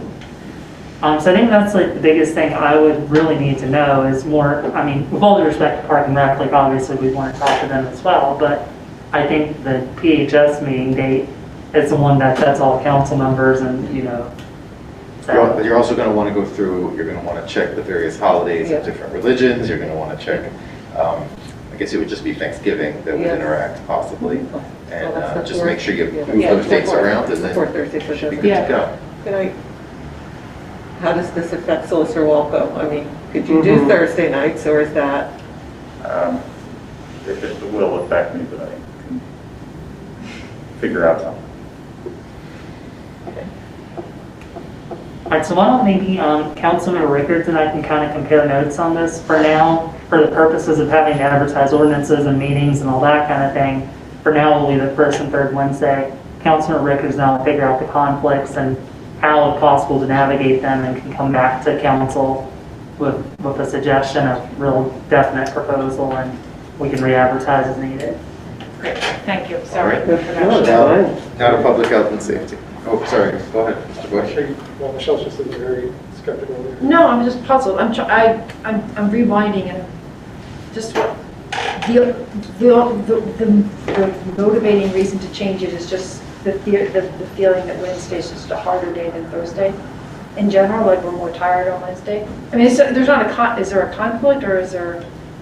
It's more a conversation that Samantha and I actually had to just having, yes, being exhausted in the middle of the week and having 2 more full work days versus Friday that's a little more. Yeah. I'm not saying, I mean, obviously the staff that, giving 100% every day, but having to give 100% one day after a council meeting versus 2 days was what sparked the original So idea. from staff's point of view, Thursday is a better day as well, like just from a workflow point of view. Yeah, but that being said, yes, okay. but that being said, that was an idea without, thinking of all the other No, considerations. that's fine. I as just want to well. make sure I knew why we, like, the reasons why we were, before we got onto having everyone check conflicts. That makes sense to me. Thanks. I would also look at the meeting schedule for Lower Merion. I know many of our consultants, also do work in Lower Merion, and we want them to be available for meetings. I don't know that there is a conflict, but. Right now, we're in conflict with them, right? We've had people right from That's currently a conflict, I don't know what they're doing next year, so. We should check. Okay, public health and safety. Okay, yeah, just briefly to recap, because I did report last meeting. We met the first week of the month, and we are monitoring several traffic concerns. We've been waiting on the equipment, so I think that's resolved. We are going to look in January, look at a green building code that Manager Brian has shared with us. We're also considering Soul Smart application, which is a certification process that can make it easier to adopt solar. And of course, we have the rental and fire inspection program that will be making its way to council. I think one other item is the stormwater. We can coordinate with infrastructure, but the stormwater ordinance needs to be reviewed, I think, this coming year. That's right. So that's also on the agenda. Sorry, closing the windows on this. They're going to back in and then they're done. I think the windows are closed. Back there, those are open back there. Oh, that one. Oh, that's. As soon as they park, they shouldn't be making any more noise. They had a burn drill tonight. Last burn drill before the cold weather. Oh, boy. Okay, parking. Okay. Yeah, thank you for trying. We met yesterday morning, and one of the things that came out of that is the ordinance that we just approved, so thank you, everybody, and thank you, Solicitor Walco, for being so excited about that ordinance. It's nice to work on ones like that. At the next council meeting, we expect to have the job definition for the parking controller and job description, and we're hoping that very shortly after that, we'll be able to have someone in that role. We also may be having an update on parking technology at that point, because that's something that we need to get into place before we make some changes. And then we're just continuing to work through the questions that we compiled as to how we come up with residential parking, permanent parking. We have had to cancel our next December meeting, which was next Wednesday, or excuse me, next Tuesday. Our next meeting then will be January 4th at 8 a.m. Then we meet again January 25th at 9 a.m. And then starting in February, we're going to meet the 2nd and 4th Tuesdays at 9 a.m. So more to come to you guys over time. All right, thank you. Any comments for the good of council? I just have one quick comment. I'm looking forward to the coming future council the next 2 years, and just congratulations to Ira Winston. I'm not going to be able to be here on the 3rd for the reorganization, so I'm going to be joining you by Zoom. And I just wanted to say in person that it's like I'm just really excited about the future council, and I'll be on Zoom, and it doesn't mean anything. And I want to congratulate all of you in person who were just elected for 4 more years, and I look forward to working with you all. Thank you. Anything else? turning the page. There are some borough committees where we have the opportunity to appoint. Could you let us know what the, can we? 10A. 10A, it's at the very bottom. Did I miss 10A? Yeah. Meeting recording. Going backwards, turn the page again. That's anticlimactic. 10A, meeting recording discussion. Who would like to take the lead? So thank you, Council President. So basically, I just wanted to throw out there for Council as well as for the Norbert Civic Association. I'm very, very grateful that the Civic Association has someone present for our meetings. Thank you, Jim Spear. And I'm certainly open to whatever the Civic Association Council wants to do. But as we've made improvements with the OWL, and I have so much thanks to Mr. Spear as well as Councilmember Fortner back before she was a council member, have both been involved in helping us continue to improve the configuration here. And I think we're starting to get to a point where we may not necessarily need someone from the Civic Association to actually be at the meeting. So I just wanted to put it out there that if Civic would like to be, obviously I welcome as involved as Civic wants to be, but if they want to step back at all as well, and maybe serve more as a hosting for the meetings and a digital hosting of the meetings and technical sort of advice as opposed to actually physically being here, I feel that's something I feel good about where we're at to do that. But I'm just grateful for everything Civic has done and anything they're willing to continue doing to support the borough. Okay. Okay, thank you. Is there any discussion amongst council members in that regard? We're putting the word out. All right, to me, the best step then is I'll follow up with the president of the Civic Association. Yes. Thank you. All right, now turning the page to 10B. Ms. Bryant, could you enumerate for us the various committees which currently have openings and how many openings and how many applicants for those openings? Sure. So there wasn't a motion provided for this because I didn't know who council was going to appoint me or not at that point. My advice this evening is to come to some decision about that, and then at reorg you can approve a resolution that will take care of appointments of staff and all that sort of thing you have to do for your appointed officials, as well as handle the committee appointments you want to make tonight. So, in that regard, I'll go as quickly as I can through the list here to summarize what we're dealing with. The borough generally, one last piece of background, the borough did generally have a deadline of December 10th. There were a couple of applications. I believe there might have been one application we received today. That application is not included on the list, but if any council member or anyone else wants to get into that, we can do that. And then the last thing I'll mention too is I would certainly welcome the opportunity to work with council next year on better defining our appointment process.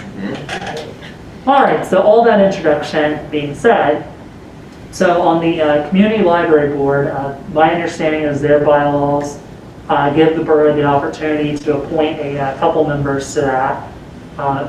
The understanding of the office is there's one person, one spot available to be appointed, and we received one applicant for that position. Again, on the Environmental Advisory Council, as of the latest information we have, there's one vacancy on that and one applicant. For the Historic Architectural Review Board, that one we might need to talk about for a minute because council can appoint 5 to 7 members. They have to have some specialized backgrounds. I do think we got the right number of people and the right backgrounds, but that one we'll just take a minute to talk about probably. Okay. Human Relations Commission, again, there's one vacancy, one applicant. On the Industrial Development Authority, 2 vacancies and 2 applicants. On the Parks and Recreation Board, council will also need to chat about that one because there are 3 vacancies and 5 applicants. On the Planning Commission, there's 1 vacancy and 1 applicant. On the Police Pension Fund, there's 1 vacancy and 1 applicant. On the Shade Tree Commission, council will need to talk for a minute about that one. There is only 1 vacancy and 1 applicant. However, Borough staff couldn't find any records of when council actually appointed terms for the members of the Shade Tree Commission. So council will need to decide on terms for the members. And then finally, on the UCC Board of Appeals, there's one member and one vacancy and one applicant. Well, I think we can make quick work of most of this. So, can I get a motion? I'm just going to jump around, okay? Can I get a motion to appoint Andrew Charles to the open position on the Human Relations Commission, expiring 12/31/26? So moved. Any discussion? Or is there a second? Sorry, second. Any discussion? None. All in favor? Aye. Okay, that one's done. Community Library Board. Can I get a motion to appoint Marla Sussman? So moved. Is there a second? Oh, second. For a term expiring 12/31/2024. Any discussion? None. All in favor? Aye. Okay. NIDA. Can I get a motion to appoint David Bordeaux to a term ending 12/31/26 and Dana Edwards to a term 12/31/23? So moved. So moved, seconded by Councilor Fortner. Any discussion? All in favor? Aye. Great. Planning Commission. Can I get a motion to appoint Heidi Boyes to another term ending 12/31/25? Second. Seconded. Any discussion? All in favor? Aye. Congratulations. Police Pension Fund. Can I get a motion to approve Adam Kazan for a term ending 12/31/24? Yes. Moved by Councilor Fortner, seconded by Councilor Weisbord. Any discussion? Hearing none. All in favor? Aye. Okay, Shade Tree Commission. First motion, order of business to appoint, a motion to appoint Carson Clark to a term ending 12/31/26. So moved by Councilor Fortner, second. I'll second. Seconded by Mr. Bush. Any discussion? All in favor? Aye. Okay. Now, Shade Tree Commission. I'm just gonna, Mr. Spear, you are present. You can choose a term ending in 22, 23, 24, or 25. Please do not resign. I was just appointed less than a year ago, so we'll do that. He's 2025. He was fulfilling it. 2025. Oh, 125, I'll take it. Okay, it's done.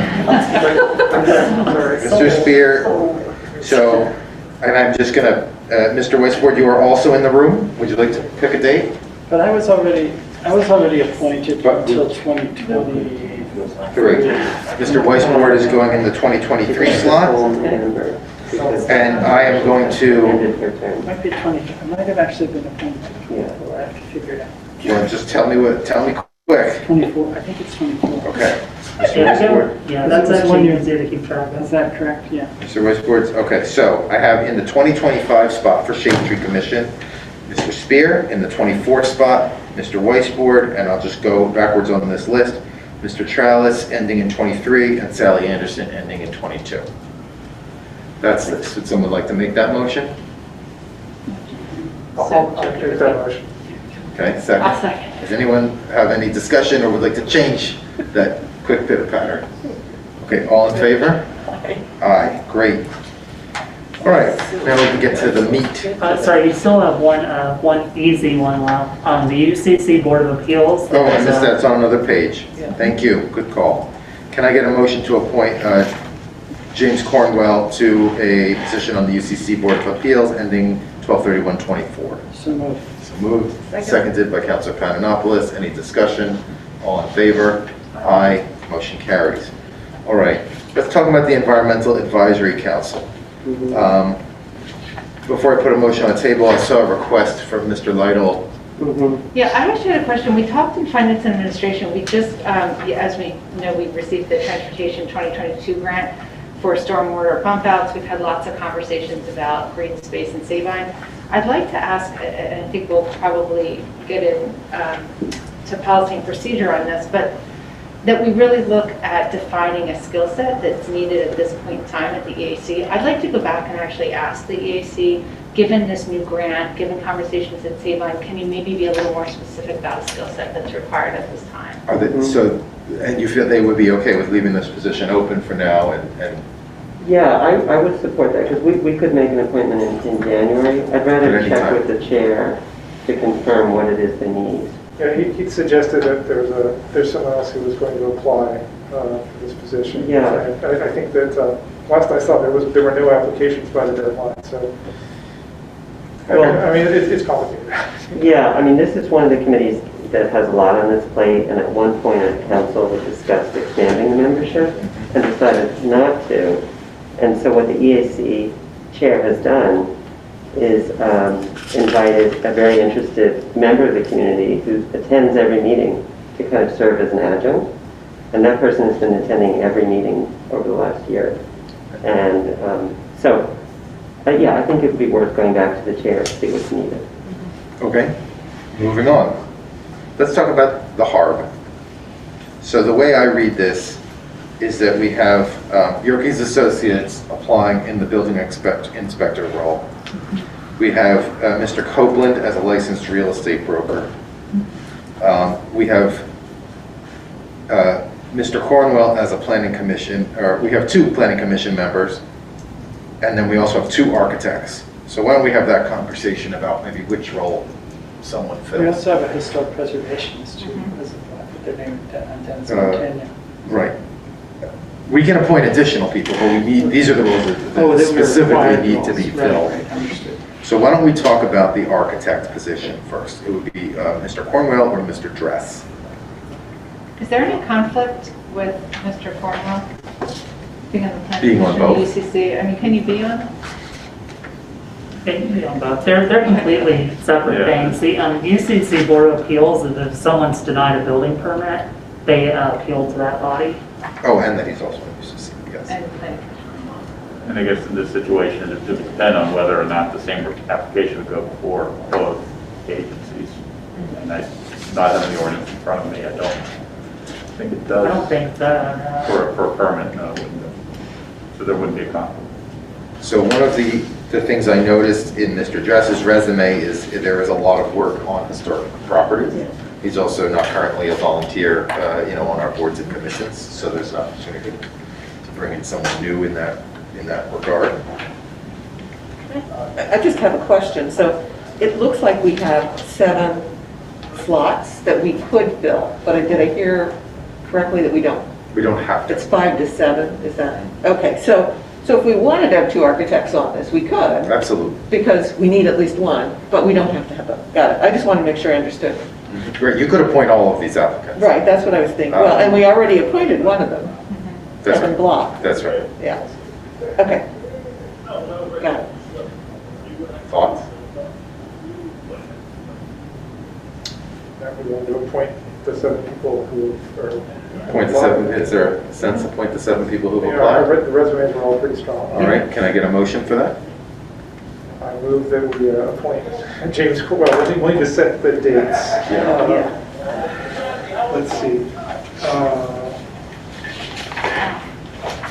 I'm going to move motion the, with dates or just a motion to appoint all and then assign the terms? No, why don't we assign, I mean, I would be happy to just call them out, and if somebody has an issue with Well, the dates. again, keep in mind, like, your motions don't have to be too crazy, because like I said, what's gonna happen is what you decide tonight is then gonna go into a resolution that you're Sure. gonna approve at the reorg meeting. Well, I'm going to suggest that James Cornwell for a term ending 12/31/22, Carl Dress ending 23, Jen Heon ending 24, Mr. Montagna 22, Graham Copeland 23, Yerkes 24, and Mr. Block, 23, right?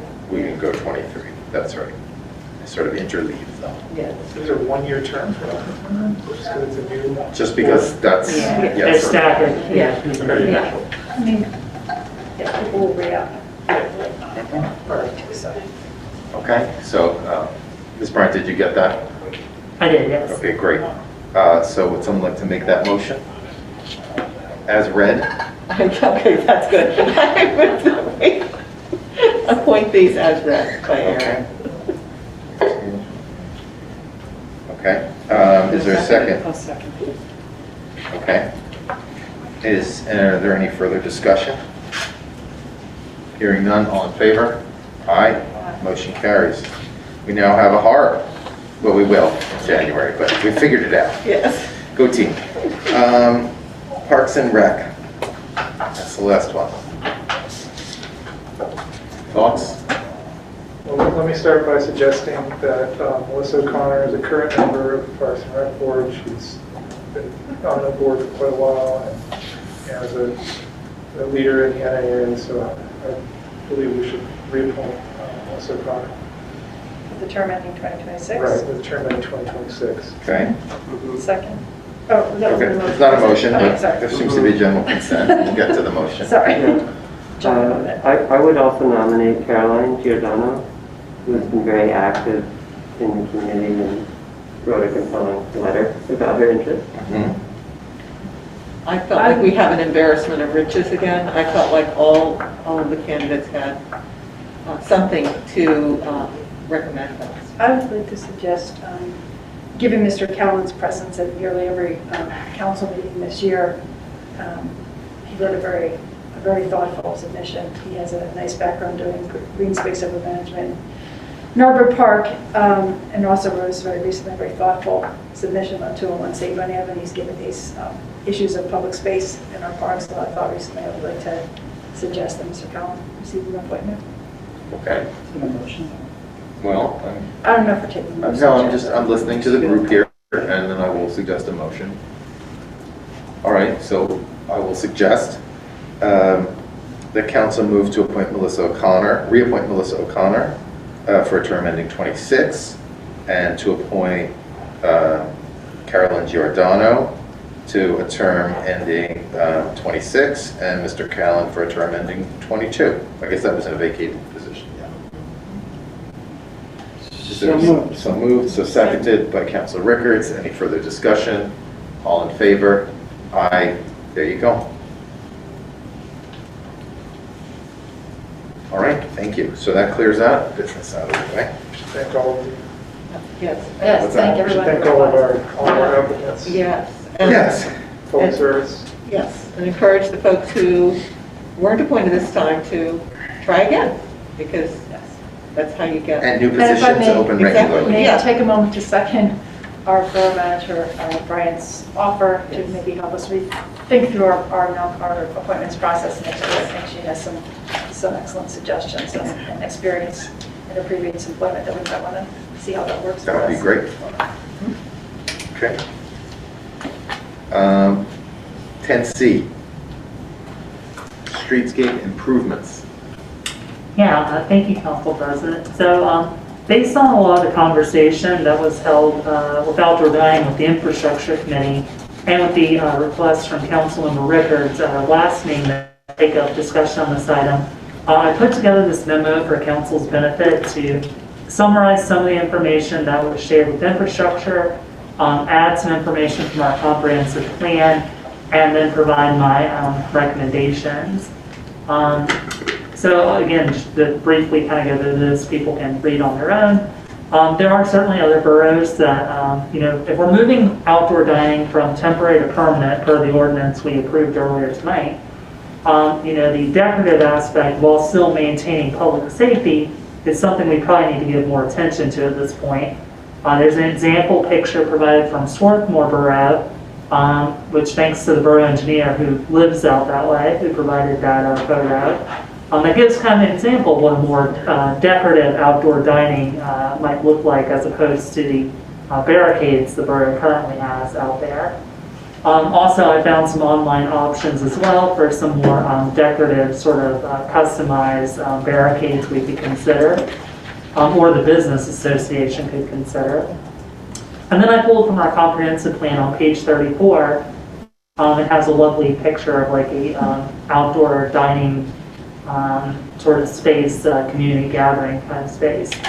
So our comprehensive plan does speak to some of the ideas that, if I understood correctly, that Councilmember Rickards wanted to raise at the last meeting. And I think, it's something we should pursue. However, I would recommend in favor of it. However, that being said, I want to make sure the borough doesn't get caught up too much in just doing one-off ideas as well. And looking through the comp plan, I think an active transportation plan is something, as well as a complete streets policy, is something the borough really badly needs that will tie together a lot of these ideas. I think we can go ahead and move forward with maybe getting some more vector barriers and looking into the raised pedestrian crossings, pending any legal, I'd have to talk to the solicitor and engineer about what legal things we'd have to do that. I think those are things, sure, we could go ahead and do in the counter for that area, or defer, delegate to the borough committee to work with me on that. But I do think big picture as well, council does need to seriously look into doing a active transportation plan and developing a complete streets policy for the borough. Any further discussion? I guess just what are next, I mean, thank you for doing this. I still always have to get over, we ask you a question and we get these fabulous memo pictures and data, and it's great. What are the next steps from us? I mean, again, this is not new. This actually, we saw this years ago in our comprehensive plan. We just didn't realize there would be a pandemic. So if Borough Council is comfortable doing it this way, I would recommend maybe allowing me to work with the infrastructure committee to make a specific proposal in terms of what, the decorative sort of streetscape items for the barricades and such would look like, and get cost proposals and all that. Also to work with the borough solicitor and engineer on finding out what legally we would have to do raised pedestrian crossings. If nothing, we would just go ahead and do it and bring back to council anything that would require council approval.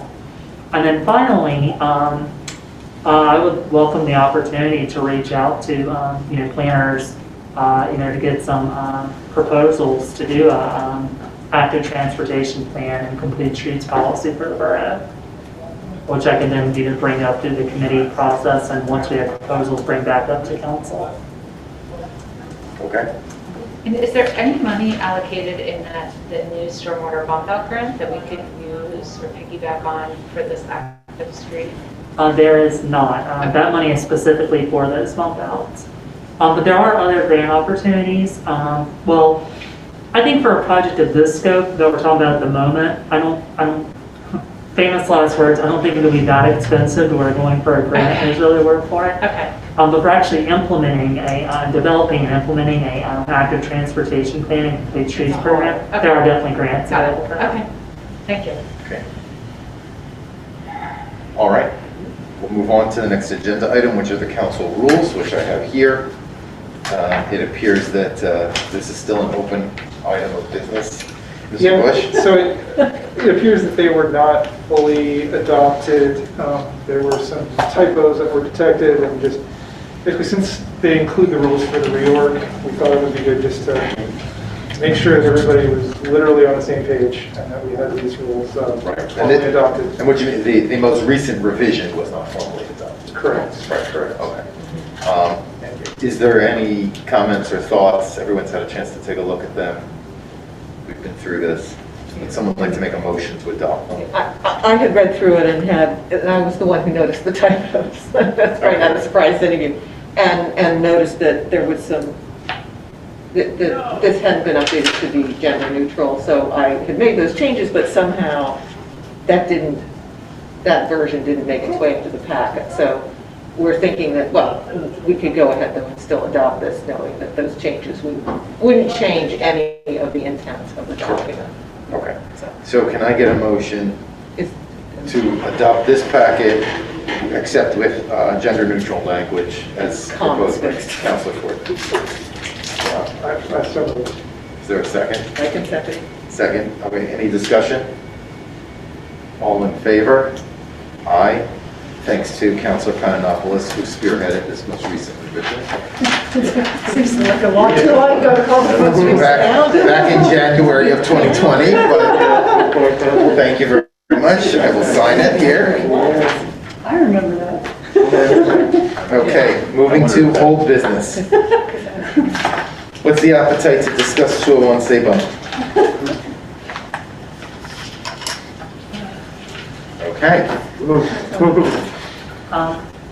I guess the one thing I would, well, yeah, I'm gonna defer to council on this. I don't wanna open up a can of worms, don't I don't wanna start not open up a can of worms, but I don't wanna start a conversation. I don't think there was any intent to make any decisions about 201 Sabine this evening, and I'd like to really reinforce that. And I would also like to reinforce that there is no question that every single council member here not only has heard community concerns about the desire for increased open space, but I have heard from each council member that they would like to increase open space from where it currently stands. Yeah, I just want to add to that right off the bat, because I heard it tonight and I was surprised that there was still discussion in opposition to development, like selling the property to a developer.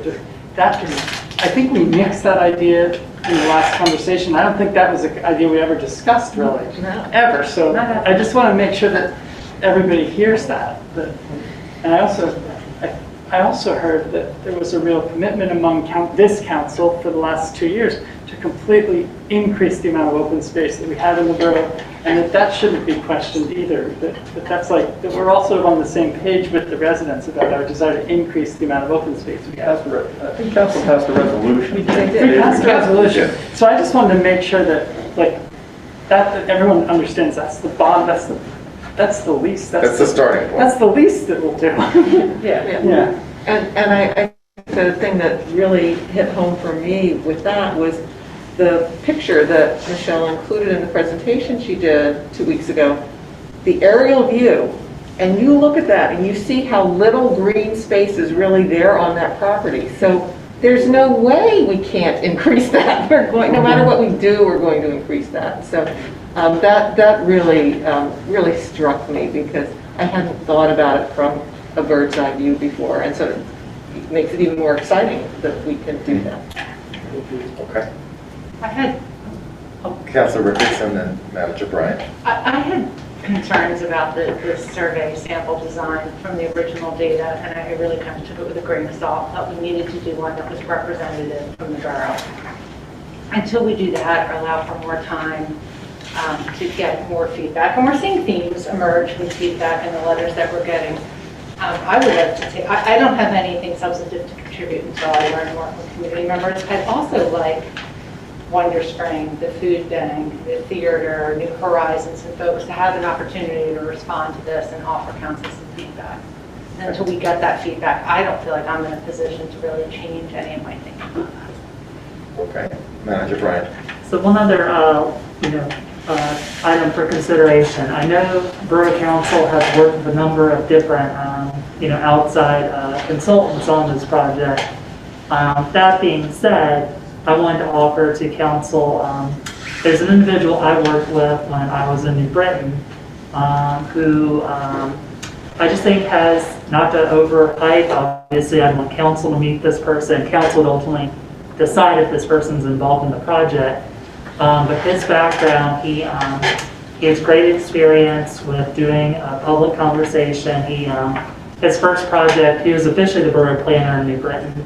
His first project was to do a town hall for New Britain Borough. He has a background in open space. He served on the Bucks County, I believe, Open Space Commission for a number of years. He assisted me with the master park plan that I did in New Britain Borough. He has background in real estate development, and he's working now with an engineering firm out of King of Prussia. And I just think this is someone who could, really help the residents and Borough Council evaluate our options and really, move forward. I think there's a lot of information to consider, but I also think that we can't, dawdle's not the right word, I apologize. We can't, suffer from paralysis by analysis either, because the borough has spent a lot of money to replace the roof on the building. I believe $600,000 or so a couple years ago, and I guess I just live in a constant fear of what about when the next major thing breaks at the property, and then more taxpayer money is going to have to then go into it. So time is not necessarily our friend, but I think also to Councilmember Rickard's point and to some of the points we've heard from the public, public input is, an important part of this process, and and should be, considered as council sees fit. And I offer this person not as someone to slow the process down or add more cost onto it, but as someone who can actually help us and the public get to where we want to be more quickly than we might otherwise on our own. I just think that's a really good idea and done judiciously, like with time and money. And it seems to me that like now that we have these options that Michelle explained and sort of helped us sort out, there's a need to kind of flesh out some of the reality of how it works. And I think a planner's the right person to do that. Was that your thought? They would.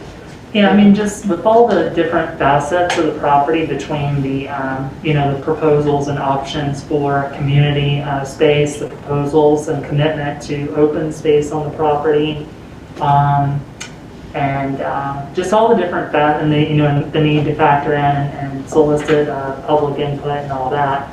This was just the person immediately came to my mind, and because that's just. Those three things are some of his primary background skill set. So just thinking about the options we had last week, I feel like we're actually in a position to get decent numbers on options 1 and 2, which are very well defined, right?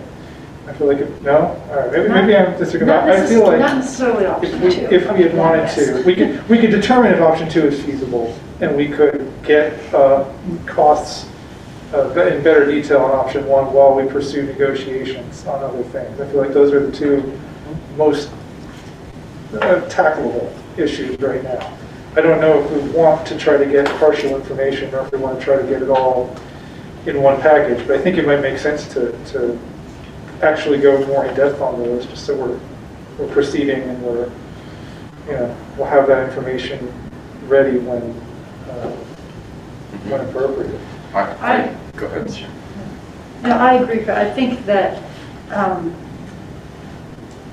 don't know if I'm ready to, but I think that with respect to option 1, I mean, the thing we mainly need to cost out is what's the cost to demolish the building.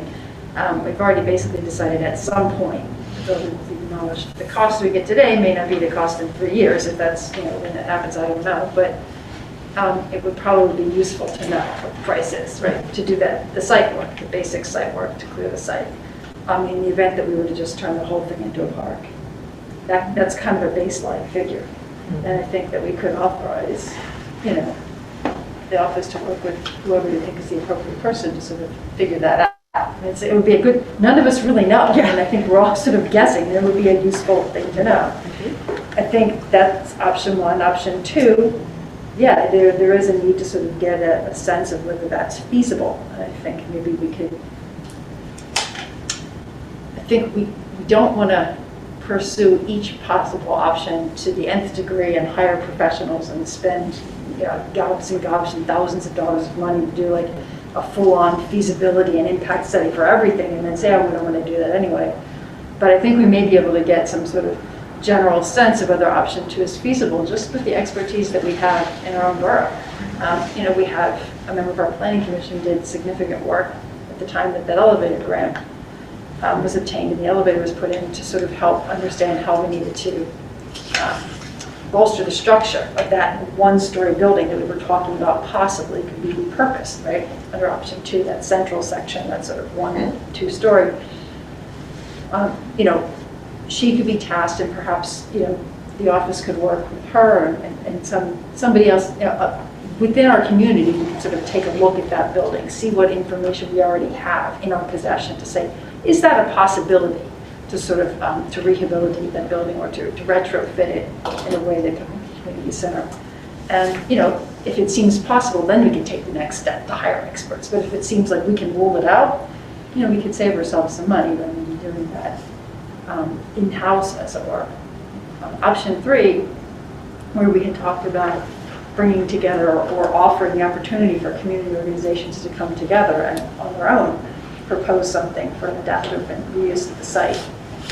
I feel like if that's something that's still a viable idea or something the council wants to pursue, we do probably need to sort of delegate to somebody the responsibility to formulate that into a sort of a operationalize it, right, into something like this is the kind of proposal that council would need, this level of specificity and sort of within this time period in order to be able to seriously consider it and like actually reach out to any nonprofits that we think might be organizing with that and say, would you like to do this? If so, get, you know, but I think we can't leave that hanging open forever because, you know, it's a great opportunity. It's a heavy lift to ask of those organizations, but I think it's, if we're open to that, I think it's our responsibility to provide more structure and guidance and not just say, hey, you know, give us an idea. And so maybe there's somebody in council who's keenly enough interested to sort of take the lead and say, yeah, I'd be willing to sit down and shape something and figure out how we could reach out to nonprofit organizations and give them a structure for what we need to see to sort of consider whether it's viable. So, and then option 4, because that's the only other option on the table, I was really happy to see Surgeon Zakia here, and I was really happy to see the letter come in. And I feel like that's for many of the reasons that members of the public have expressed and that you expressed in your letter. I think that I really think that that's something that we should explore the feasibility of. I think that it is more challenging. I mean, Serena, to your point, during public comment, you made I think a really good point about the first option. Just return this to a park. It is straightforward. It is simple. It's almost like you cannot fail. But it also doesn't necessarily meet all of it. It doesn't meet as many of the community's needs as we might be able to meet if we allow ourselves some time to take on explore some more somewhat complex arrangements that involve multiple parties. So I would not like to rule out everything else, but I feel like having option 1 as a backup, you know, it's simple and there's a lot to recommend it. But I would, I think another thing I just wanted to clear up with option 4, because it may be unclear what we were talking about. It is not involving selling the property or developing a substantial part of the property. And it's not involving the borough sort of giving something like, hey, we're going to just sort of build a building for Wonder Spring and support Wonder Spring. Wonder Spring is an independent organization that knows how to manage itself. Like, that's not the issue here.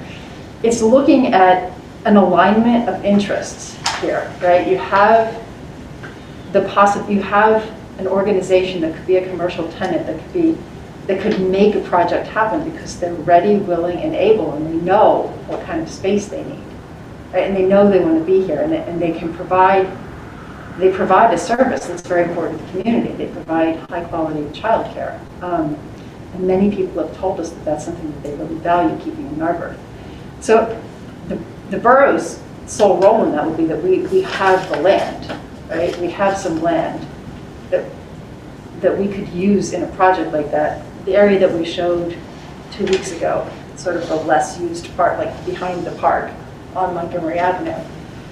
It would not necessarily, probably would not involve selling the land. Typically, those kinds of arrangements involve long-term leases, right? The borough would retain control of the land. And the borough would not be responsible for managing or renting. The borough would be out of the renting business. So this would involve some developer that saw this as being an attractive project for them, in part because there's a commercial tenant that's interested in participating in it. That helps, in part because it's a municipality that has land and may be interested in seeing something like this happen on the park. So it's not a subsidy, it's not a sort of giveaway, it's recognizing that there's an alignment of interests that could be brought together, and it's a really worthwhile thing, I think, to explore. So I'd like us to keep option 4 alive, and maybe the gentleman that you were speaking of is a good person to help us think through some of the logistical and complex issues that involves. So that's what I want to say. Thank you. So I think we have a suggestion by the borough manager to move this forward. So piggybacking off what council member Panopoulos said, I want to make sure my marching orders here are clear. I'm going to work to determine, in regards to option 1, but I guess all of the options, the cost to demolish the building. For option 2, work with, I believe you said Heidi, or who? Yes, Heidi Boyce. Yeah, Heidi Boyce Yeah. And anyone else who might have the relevant background about the feasibility of option 2. For option 3, we're going to determine someone on council or someone to delegate the responsibility of reaching out to stakeholders and developing some, specifics as to the information we need. And then for option 4, council might be willing to have a public interview with this person I'm talking about to maybe help us, work out option 4 with Wonder Spring. Okay. I'm sorry, I heard this a little bit different. So I think as elected officials, we can do a kind of listening tour of our neighbors. I'm not sure that we need to bring someone in to do another town hall. I would charge us to maybe strategically kind of map out our voting districts and invite neighbors to kind of host us for listening, because I don't want us to be paralyzed. I like the suggestion of 1, let's just get the price. I haven't heard anyone all that interested in option number 2, but appreciate that we have someone in the community who can give us that assessment. I would volunteer to coordinate conversations in what I see as almost a hybrid between 3 and 4. And I suggested this at the last meeting, is there a person that can sit with the Narberth organizations who have expressed an interest in staying in Narberth or returning to Narberth? Who can bring Wonder Spring, the Narberth Community Theater, New Horizons, the Narberth Food Bank in a room and say, let's all brainstorm this together? I would prefer supporting a person or a professional to come in and maybe help navigate that. I'm happy to start to get all the people at the table. I'm obviously not the expert on that, but I'm happy to connect folks. So it sounds like, it would be helpful, Samantha, to communicate to this individual sort of what the different angles are so that the presentation can at least address different concerns by different council members. And I think once you meet them, you can come to a range of conclusions in terms of where they might be helpful as the process. So we're not hiring anyone yet? No. Okay. You're having someone come to meet them first, yeah. Okay. No, I'm certainly never need to like helpful to them. hire someone sight unseen. But since we're having a real open discussion, just to follow up on what you said, because I think it's important, because you heard something that I didn't hear, and I want to make sure that, I don't know what everybody else heard. So I didn't think we were talking about bringing this individual in to sort of start over with a big workshopping process. No. Exactly. Okay.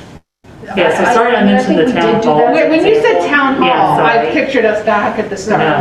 I think as we refine ideas, if we get to the point where we really refine ideas, there will likely be a time, certainly if we're planning a park, right? At that point, we're back into all the things about, splash pads and tennis courts. We're back into something where we're in a very, very community-driven process, I think, at that point. But we're not planning that yet because we're sort of a predicate step. So I wasn't thinking about big town halls here. Okay. All right. And I want to say something that, I don't know, just seems self-evident to me, that if we're going to hire a planner that will work with us at Wonder Spring to determine whether that's feasible, that's going to build the criteria by which it could be decided if other not-for-profits could also partner. Well, it would, because we'd be evaluating that proposal based on a set of conditions.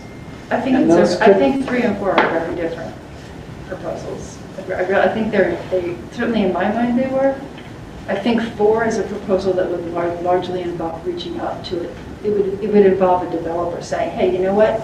This is a great project for me to manage this facility, well, that's because, and lease. Right, I agree with you, and that's because Wonder Spring is uniquely able to bring to the table resources. Each organization within Narberth, not-for-profit, may not be able to bring those same resources, in which case they wouldn't be able to do anything. Right, that's why I think it's really different. Well, option 3 would require probably boroughs. It would probably require more boroughs. I guess I honestly don't see us doing option 3 unless those organizations are able to bring resources to the table that are going to be brought to the table in option 4. And it's just like unless they are equipped to do that on their own, and I don't really see how we would help them with that. I think it's enough to sort of open the door and say, look, here's an opportunity for you. I agree. If you can step through this door, we're ready and willing and open to your proposal, just as New Horizons is sort of stepping through the door, literally. Wonder Spring. I'm sorry, Wonder Spring, sorry. Wonder Spring. Which is why I say a hybrid, because I see it as a hybrid, to your point of Wonder Spring maybe coming in and saying, okay, we're interested in a building and maintaining that space to supplement that. Okay. I'm going to jump in, whether it's a hybrid, whether it's not, as these numbers come into clarity, as the level of interest comes into clarity, I think your answer will become clear. Right? What is your path forward?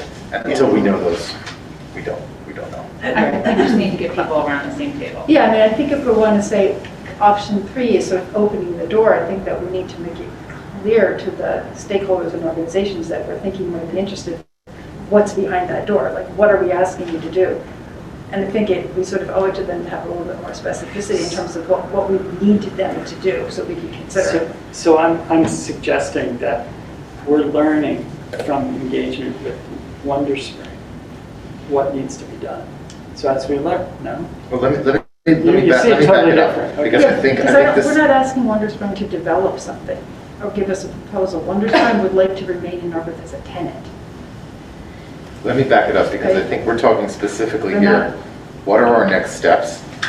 Right, that's where this was. And I don't want to get too far down with things that could really work out in a lot of different directions. So could you reiterate the next steps for us? Sure. So Borough staff are going to look into the cost to demolish the building. Borough staff and consultants will look into cost to demolish. Borough staff and consultants will work with Heidi to see what resources and materials we have on the feasibility of option 2. I'm going to talk to the person I know about coming in to have a chat with council, so you all can see if he could be of any use to this project or not. And then I guess I thought I was clear on option 3, but just to make sure, we're going to develop some sort of outreach program to those organizations so they know that option 3 exists. And then, and I imagine for option 4, I guess we'll just want to develop and continue a dialogue with Wonder Spring. Okay, that sounds like next steps. Any other 201 Sabine vision discussion? All right, dare I move to agenda item 12? And as I always do, Ms. Bryant, do we have any expectation that we will return into public session following our executive session to decide on any matters? We do not. All right, can I get a motion to adjourn? I move that we adjourn. Can I get a second? Okay. All in favor? Meeting is adjourned.